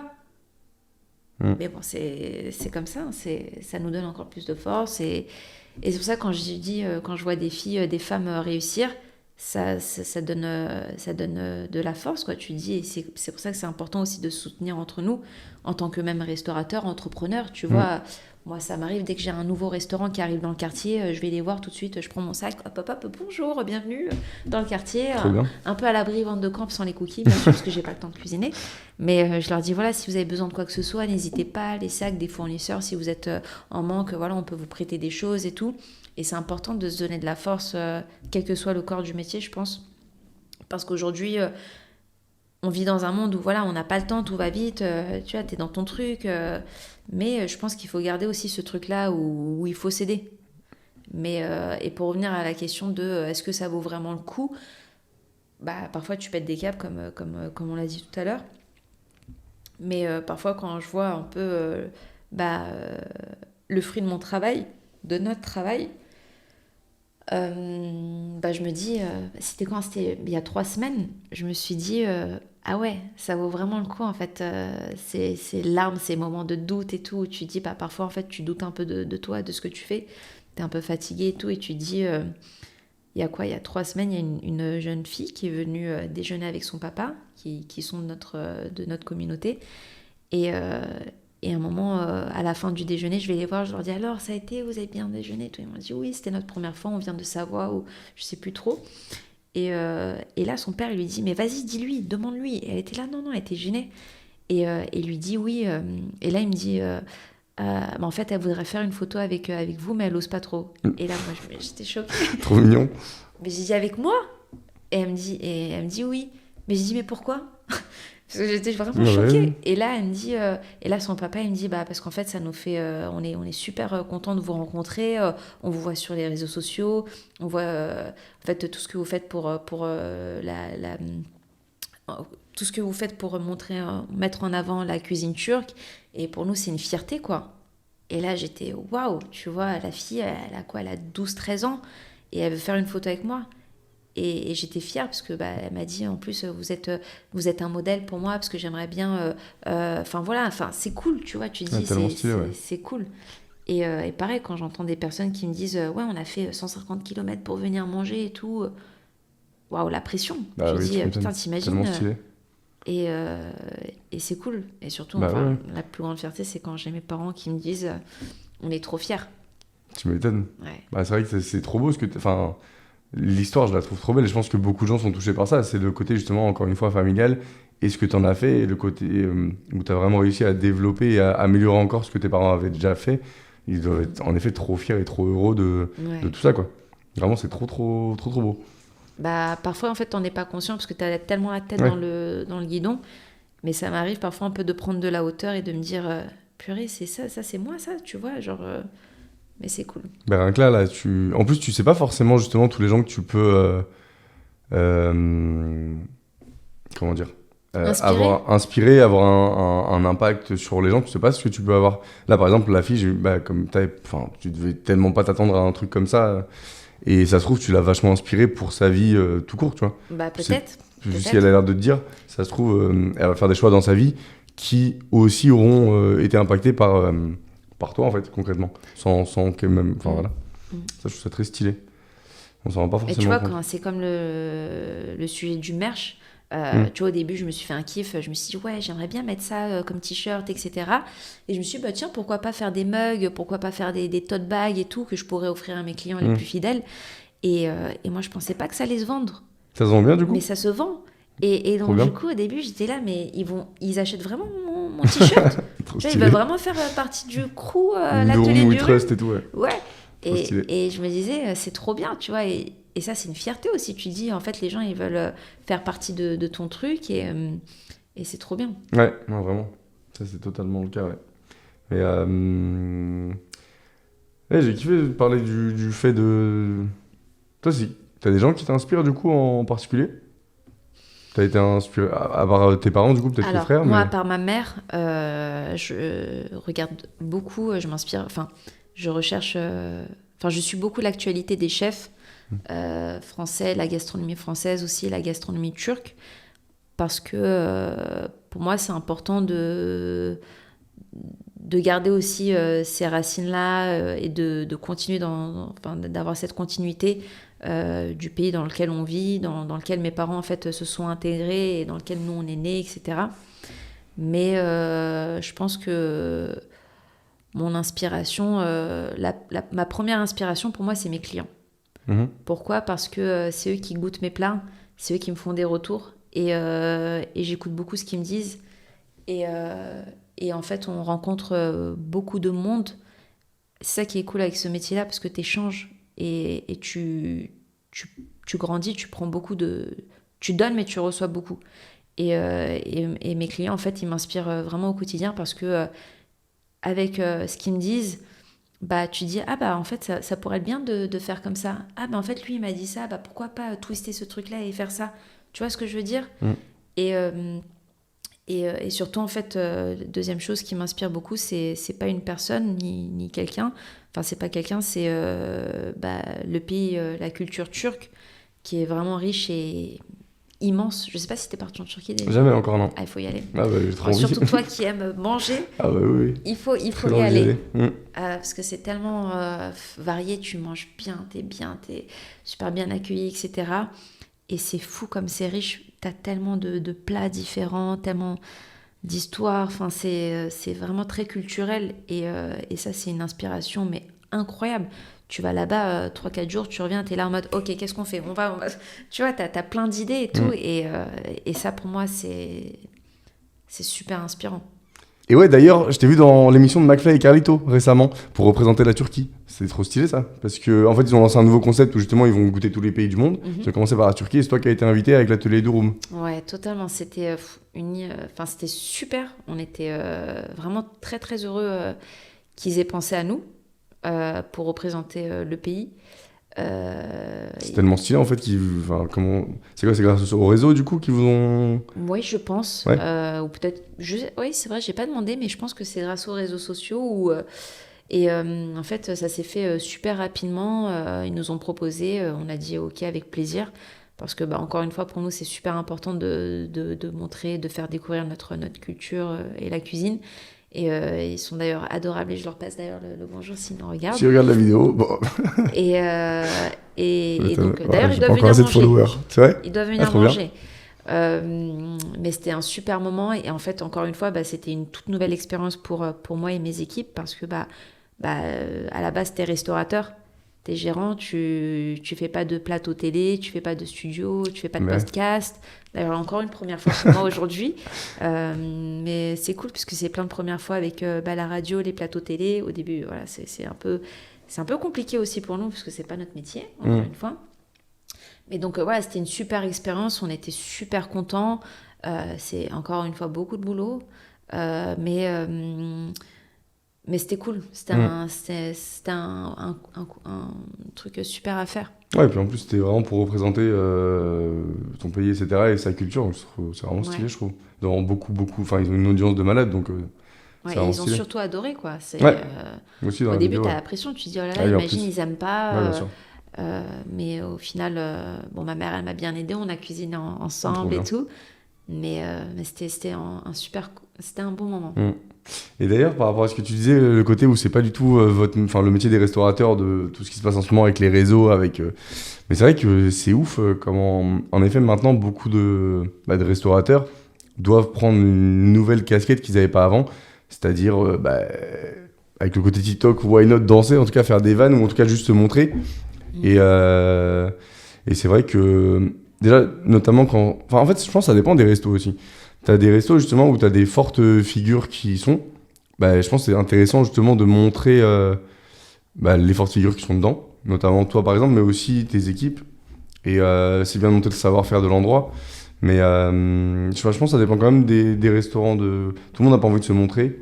Oui. Tout le monde le fait pas. C'est dur au début quand... Bon, après nous, ça s'est fait vraiment au feeling, au fur et à mesure. Mais au début, c'est dur de se montrer et d'être à l'aise devant la caméra. Bon, après, tu t'y fais. Mais je pense que c'est bien aussi pour les clients parce qu'ils se réfèrent à une personne. Ils savent, elle, c'est l'atelier du rhume, ça me parle, etc. Tu vois. Mais je ne sais pas si tu es d'accord avec moi, mais il y a 3-4 ans, les restaurateurs, ils faisaient pas leur communication eux-mêmes.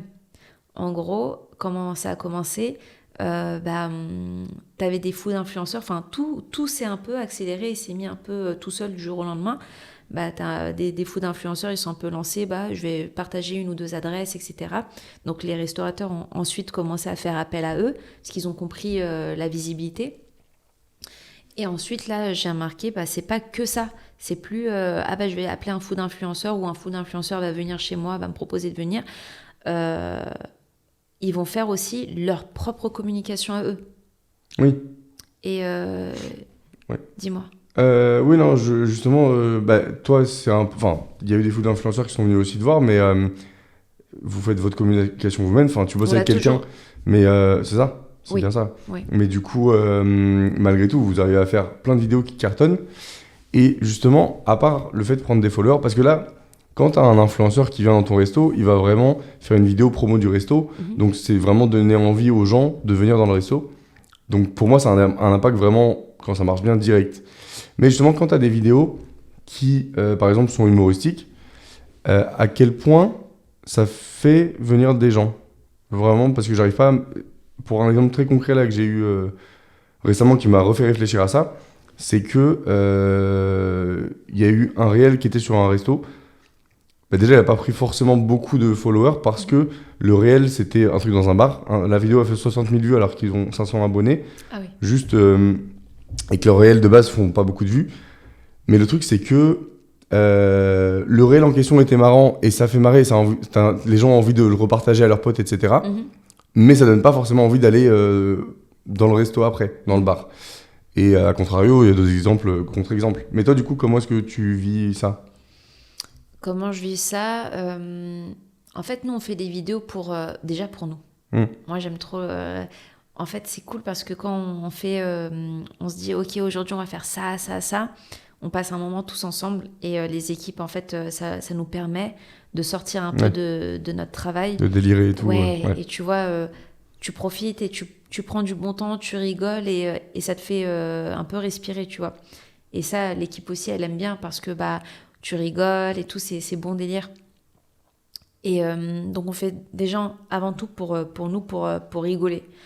Et après, oui, ça prend pas, c'est ok, tu vois. Donc, on s'attend pas... En fait, on s'attend... rien de spécial, juste... En fait, moi, c'est ma philosophie dans la vie. Je m'attends à rien. Comme ça vient pas, c'est pas... Voilà, c'est cool. Et surtout, en fait, j'ai pas envie de faire ça pour... ça se ressent, je pense, quand c'est copié. Tu sais, c'est un truc qui me saoule, c'est quand tu vois la même traîne partout. Ouais. C'est... Mais c'est comme ça, c'est pas grave, c'est... Ouais. Tu vois, ils voient, ça marche, même moi, même nous, on s'est inspiré aussi des trends américaines et tout. Après, quand on en voit tout le temps, c'est un peu... en fait, je pense que pour les trends, en vrai, selon lesquels, déjà, au début, j'aimais pas trop le fait qu'en effet, il y a un réel qui commence à bien marcher, tout le monde le fait, et exactement de la même manière, et c'est chiant. Mais après, en vrai, je me suis dit au bout d'un moment, en fait, c'est marrant quand t'as vraiment une trend et que tout le monde a envie de la faire, mais c'est plus un truc d'équipe, entre guillemets. Je sais pas comment dire autrement, mais il y a certaines vidéos, etc., en mode vraiment trend, où tu te dis, vas-y, le monde entier va la faire et ça va être cool. Je sais pas comment dire ça autrement. Oui, parce que t'aimes bien et en fait, ça reflète aussi ton métier. Donc tu dis, mais en fait, c'est ça, c'est exactement ça. Ouais, donc, on veut le faire aussi. Comme tu sais, par exemple, je crois que c'était à l'époque d'Halloween de l'année dernière, je crois que c'est là où j'avais commencé à me dire ça, il me semble. Mais où justement, tu sais, il y avait la trend de la famille Adams quand elle fait la danse là, avec la musique de Lady Gaga pour cette version TikTok et Insta. Et t'as énormément de gens qui l'ont fait, dont des stars, dont des acteurs, dont des machins. Et c'est ça où je disais, c'est vraiment un truc global où tout le monde le fait, mais c'est pas pour copier l'autre et pour que moi ça marche mieux que l'autre. Oui, c'est plus genre, vivre le viens, on le fait ensemble, tu vois. C'est ça. Mais bon, après, c'est pas le cas pour tout, mais en tout cas, là, c'est ça que j'avais en tête. Ouais. Et moi, par exemple, là, je suis content justement pour une des vidéos que j'ai fait là avec une team avec qui je bosse. J'étais dégoûté parce qu'on s'est pris la tête, la vidéo elle est trop bien, personne ne l'a fait. C'est vraiment une idée que j'ai depuis longtemps, et là, on l'a fait là, elle est sortie il y a quelques semaines. Et elle a marché, mais vite, enfin, pas assez à mon goût. Là, je vois que depuis 2 jours, elle cartonne. Trop bien. Donc, trop bien. Je sais pas ce qui s'est passé, mais là, elle a doublé de vues, c'est-à-dire qu'elle a 132 000. Ah, c'est ça. Elle était à 80, je sais plus combien, il y a pas si longtemps. Et, mais vraiment, on s'est pris la tête. C'est genre, je sais pas si tu vois peut-être qu'on s'en bat les couilles, je sais pas. Mais Mais ça en gros, m'intéresse. en gros, je sais pas si tu vois la série Le jour où tout a basculé ou Petit secret entre voisins. Ou, Oui, ouais. bah en gros, il y a une scène qui tournait de ouf sur TikTok et Insta. Je l'ai vu avec la bière ou. Ouais, genre en mode le gars, si. le titre c'est un truc du genre Je l'ai vu, à elle est 16 ans, marrante. mon fils est alcoolique, je sais pas quoi. Et là, t'as le mec qui est là, ouh, j'ai soif, je sais pas quoi. Bah, elle est tombée dans mon feed aussi. Ah, trop bien. Bah, en fait, de J'ai base. liké. Ah, merci. Mais de base, en fait, ouais, c'est. Bah, tu sais, on a repris vraiment la bande-son, genre, juste, ils ont fait Kamas. Et je J'aime la bien, trouve marrante. Thomas. Ouais. Ils ont mimé. Ils ont. De quoi? Ils ont mimé. Non, ils ont. Oui, ça, on a fait Doublé. Ils ont doublé, Un merci. doublage, ouais. Ouais. Je suis fatigué, j'ai pas beaucoup dormi à cause de ce touffe là, ce bâtard, il m'a voilà, sorti là, culé. Va. Putain. Mais pourquoi je parlais de cette vidéo? Ouais, c'est le côté où justement c'est vraiment pour nous. Enfin, vraiment, c'est un truc qui nous fait marrer Mais de grave. ouf. La vidéo, je l'ai vue je sais pas combien de fois parce qu'elle me fait vraiment marrer. Et le côté en plus, on a vraiment bien fait le doublage, en gros. Et c'est sûr que c'est mieux de se faire plaisir avant, de faire plaisir Ah au oui. resto, etc. Avant Ah de ouais. penser à autre chose. Mais c'est comme les mecs de Pont-l'Abbé, là, le Leclerc de Pont-l'Abbé. Tu vois pas? Ah si, ah oui, ils sont C'est trop un génie, forts, le gars. mais Ah, ils sont j'adore. trop chauds, de ouf. Mais Tout le monde, j'adore. le monde Mais tu entier vois, veut aller c'est à parce qu'ils Pont-l'Abbé. se prennent pas la tête et ça se ressent. Ah ouais, de ouf. Donc, et ça marche, tu vois, parce que bah, c'est cool, c'est pas... Moi, j'avais une question. Mhm. Je sais que normalement, c'est toi qui dois me poser les questions. Non, mais non, moi, c'est je suis vraiment. un peu curieuse. Ouais. Je me demandais comment tu faisais pour gérer, en fait, ton métier de photographe, ton métier de CM et ton métier de restaurateur aussi, parce que moi, déjà, avec c'est compliqué. Toi, comment tu fais pour gérer ces 3 corps de métier-là qui n'ont rien à voir, mais tout à voir en même temps? Comment tu fais pour te retrouver avec le temps, l'énergie parce que j'imagine que c'est à chaque fois comment dire, des trucs différents à faire, tu vois? Bah, déjà, pour la partie. Je sais pas, en fait, à chaque fois, Parce qu'en plus, t'es tout seul ou t'as des alternants? Là, j'ai 2 alternants, là, depuis septembre. Donc, c'est Ah oui, assez donc récent. c'est récent, ouais. Ouais. Et sinon, j'étais solo avant. Il y a eu un moment, j'ai bossé avec une freelance pendant quelques mois. Et après, on a arrêté parce que elle avait un nouveau boulot qui lui permettait pas de faire un boulot similaire en freelance. Et bah après, en vrai, comme on disait tout à l'heure, tu vois, genre déjà rien que mentalement, évidemment, ça prend beaucoup de temps, mais dans la vraie vie, ça prend beaucoup de temps aussi. C'est-à-dire que là, en plus, depuis que j'ai mes alternants, on fait souvent du 10-18, du lundi au vendredi. Je bosse aussi le week-end au resto, parfois le soir en semaine, mais bon, c'est plus le week-end en général. Et du coup, bah, la partie photo et CM, c'est lié, enfin, comment dire?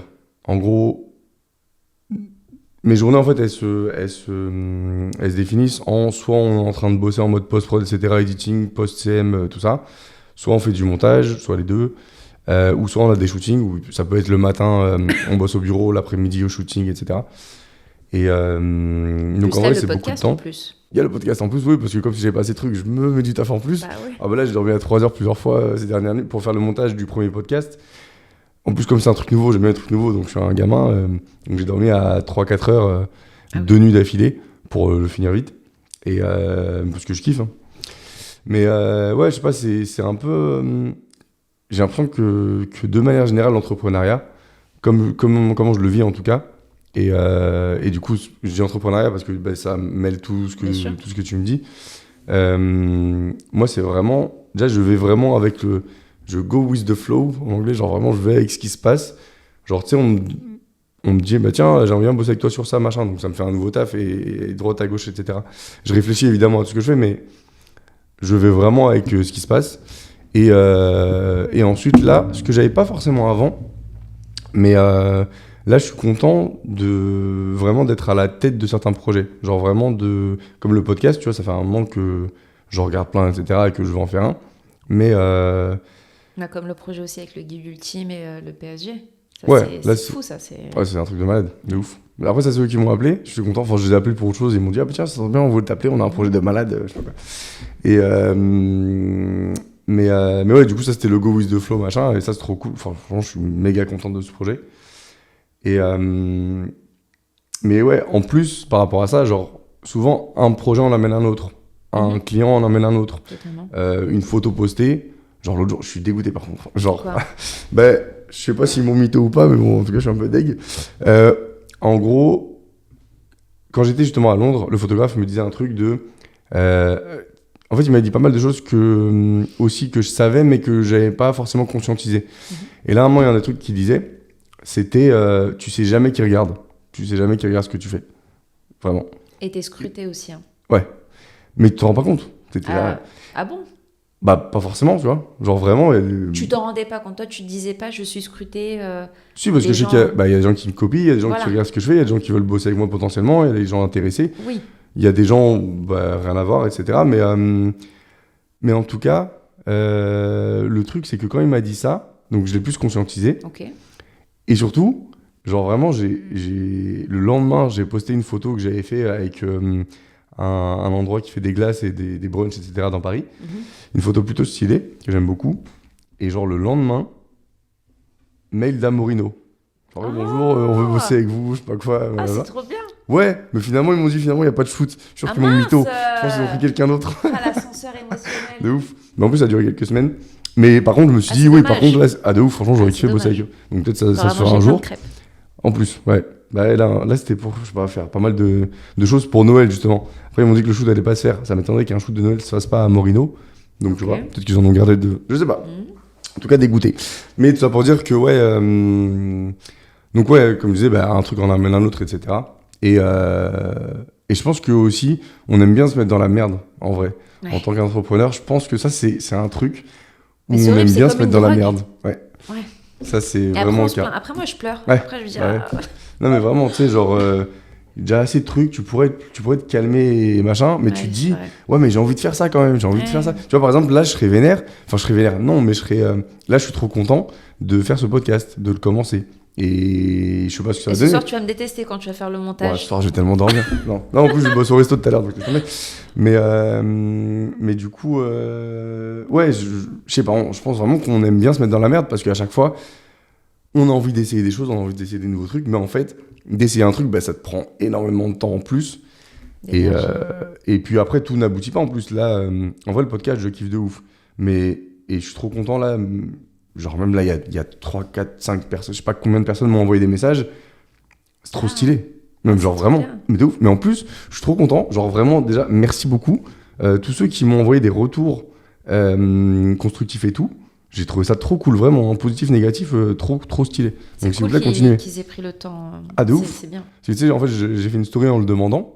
Et vraiment, je suis content que les gens n'aient pas eu peur de me froisser ou quoi, tu vois, parce que je m'en fous. Moi, je veux vraiment faire un truc cool. Donc très, très stylé, ça. Mais donc ouais, t'as déjà des places bookées pour les prochains podcasts. Ouais. Trop bien. Ouais, en gros... Ouais, j'en ai plusieurs, j'ai invité plusieurs personnes. Genre, là, à qui j'ai reparlé en plus, je crois qu'il y en a genre 8 faciles. Ah ouais, quand même. Ouais. Incroyable. Facile, hein. Je pense plus. Ouais. Parce qu'en fait, genre, comme je disais tout à l'heure, tu sais, genre, y a vraiment plein de gens que j'aime bien dans mon entourage, machin, pro, pas pro ou quoi, mais évidemment, ça va rester dans un cadre entrepreneurial, pas que, tu vois, salarié ou autre, je sais pas encore, mais ça va rester dans le même cadre. Mais juste, il y a vraiment beaucoup de gens à qui j'ai envie de parler et d'avoir leurs avis et plein de questions à leur poser, quoi. Ouais. Et du coup, tu arrives à gérer tout ça ? Et du coup, pour cette question-là, en vrai, j'arrive à gérer tout ça, notamment parce que là, je suis entouré de personnes qui sont de mon équipe et avec ça se passe très bien.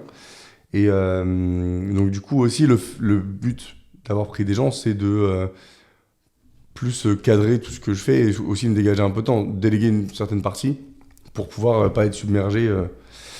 Mais c'est pour ça que aussi c'est important de couper. Pour l'instant, je le fais pas tout le temps, mais en fait, c'est aussi justement le côté d'avoir, par exemple, des associés, le côté d'avoir une équipe, ça te permet de quand même dégager un peu de temps que tu n'aurais pas si tu étais tout seul et sous l'eau, quoi. Bien sûr, et comme on le dit, enfin, c'est bien d'avoir du travail. On a de la chance où, tu vois, tu as de la chance d'avoir des clients qui t'appellent, qui te bookent des shootings, qui te bookent des... Enfin, c'est-à-dire que ton travail plaît.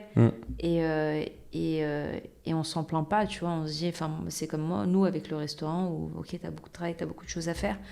Mais c'est bien que ce soit dans ce sens-là. Totalement, bien sûr. Donc, oui, vraiment à 100%. C'est pas le cas de beaucoup de monde où... parce que tout est difficile aujourd'hui de mettre en place, de faire, de continuer. La concurrence, elle est tellement dure dans tous les corps de métier. Tu vois, dans le CM surtout. Le CM, tu as beaucoup de boîtes où c'est très compliqué de choisir un CM. Tu as tellement de choix, tu as tellement de prix différents. Oui, totalement. De photographes culinaires. J'en connais pas beaucoup, mais... Des photographes culinaires? Oui, il y en a des très bons à Paris. Et pas que à Paris d'ailleurs. Mais il n'y en a pas tant que ça à Paris ou en France. Enfin, perso, en tout cas, je trouve vraiment méga bon, mais dans mon style. Mais il y en a, il y en a plusieurs qui sont vraiment stylés. C'est tellement dur, la photographie culinaire, c'est dur. Mais je t'en avais parlé il y a longtemps, mais toi tu m'as dit non, pour moi c'est simple. Non, c'est juste que chaque photographe a ses domaines de prédilection et ça se trouve au bout d'un moment. Moi j'ai mis des années avant de me dire putain c'est vraiment ça que je kiffe et ceux où je pense que je suis vraiment bon par rapport à d'autres, tu vois, d'autres domaines, je veux dire. Mais je te dis ça par exemple, une fois, je sais pas si je te l'avais dit, mais les photos sur Deliveroo, sur notre compte Deliveroo du restaurant, c'est moi qui les ai prises avec une amie qui m'avait aidée. Et c'était horrible, ça nous avait pris toute la journée. Tu sais, il faut sortir l'oignon, il faut mettre le persil sous cet angle-là. Enfin, c'est... Ça, c'est encore autre chose. Ça, c'est du stylisme culinaire.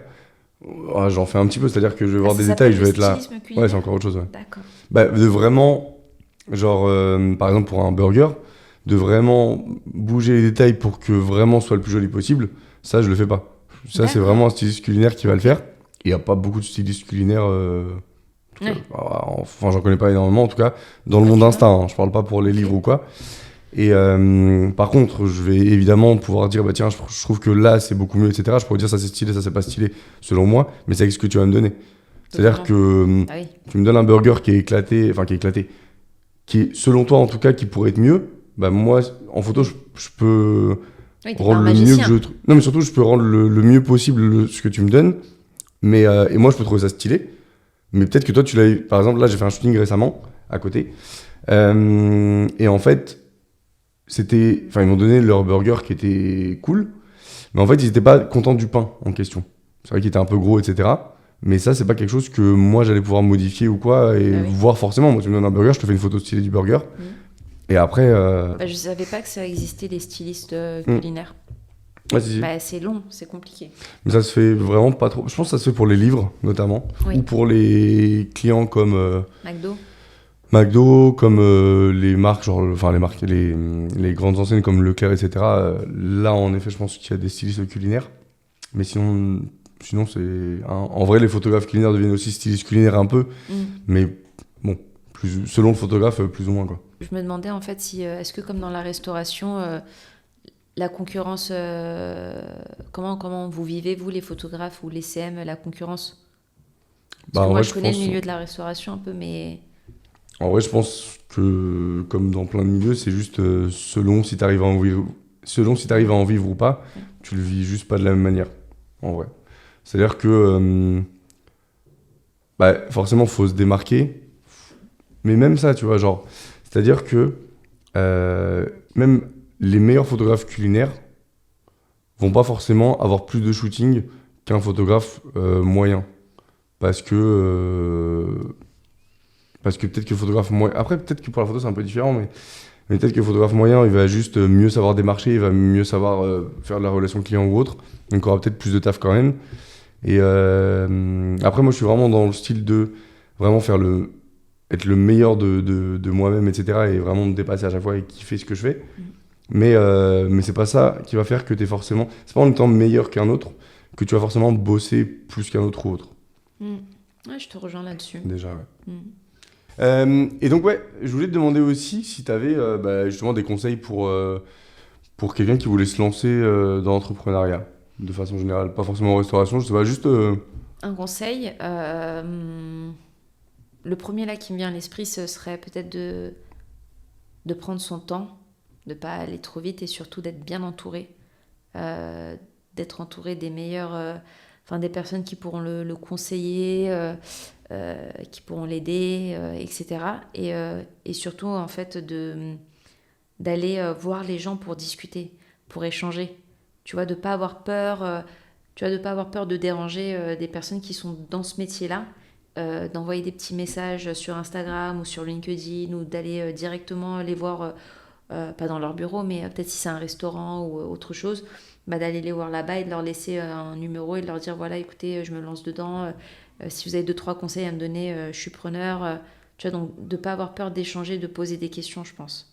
Ouais, totalement. Après, le truc, c'est que par rapport à ça, ouais, moi j'avoue, j'ai eu beaucoup de déconvenus un peu par rapport à ça, parce que je l'ai pas mal fait, ça, Ah, d'envoyer des DM, etc., à d'autres photographes, concrètement, ouais. qui étaient plus avancés que moi à ce moment-là et tout. Et ouais, y a pas toujours beaucoup de répondants. Ouais, genre vraiment, bof. Là-dessus, y a pas une entrée de folle, je trouve. C'est peut-être dans le Après, domaine de la photographie. peut-être, ouais, en vrai, c'est possible. Mais je sais que, tu vois, ça arrive régulièrement qu'on me demande des conseils ou autres, ou des trucs en DM ou quoi, même des gens que je connais pas. Et la plupart du temps, je réponds beaucoup.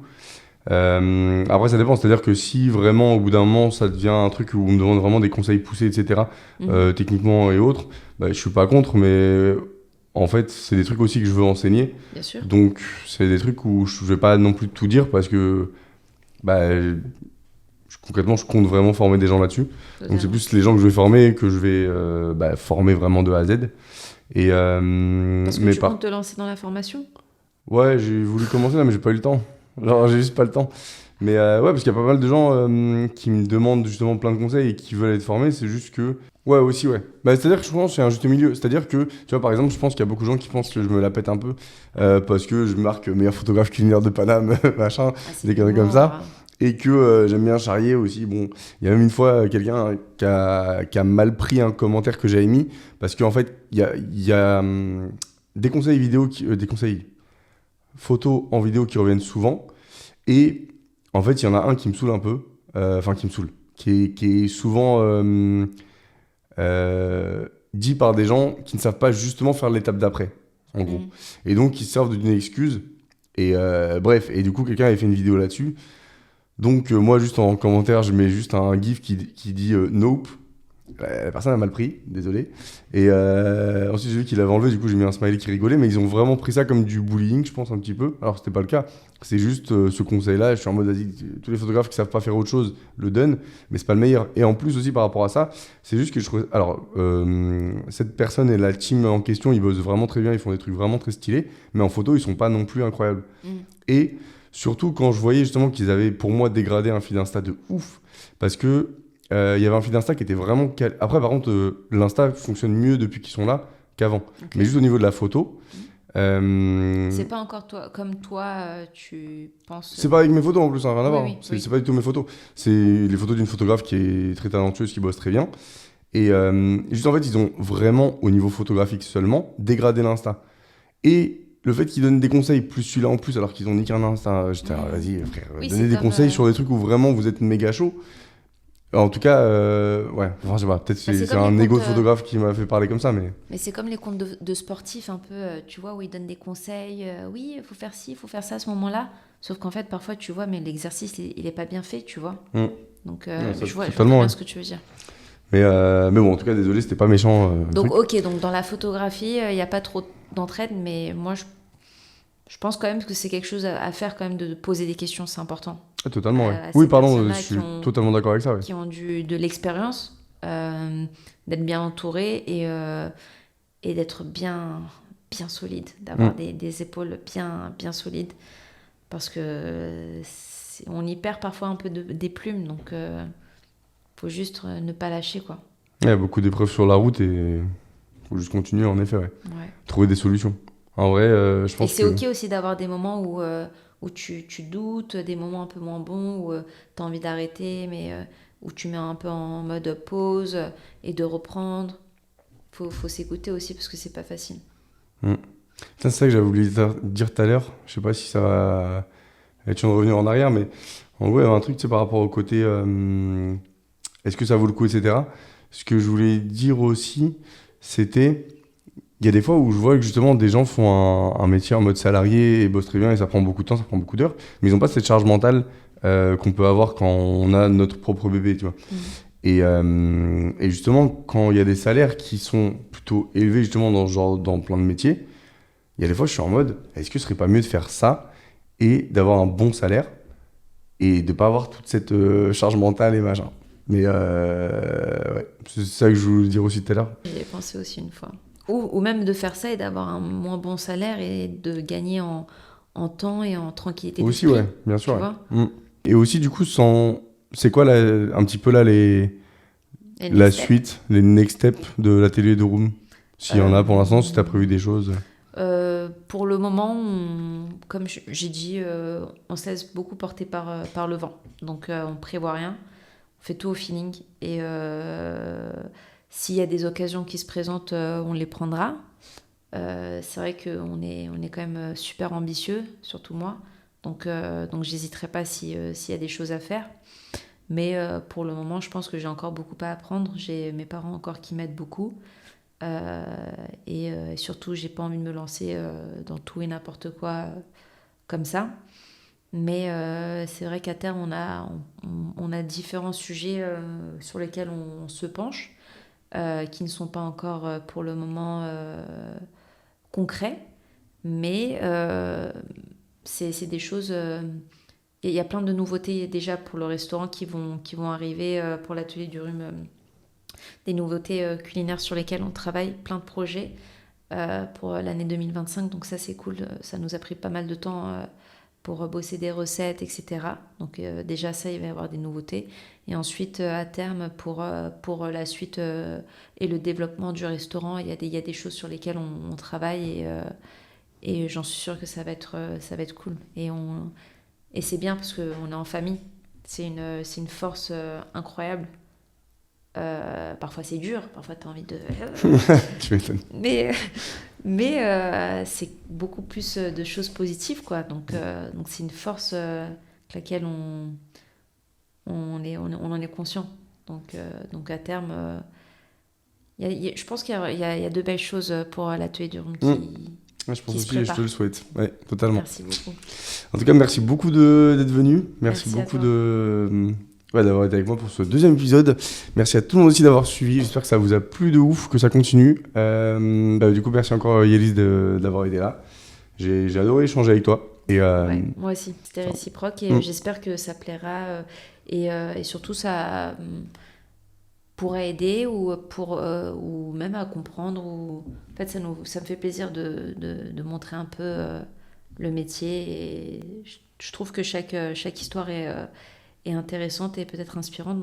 Totalement, ouais. Donc merci à toi de mettre ça en lumière.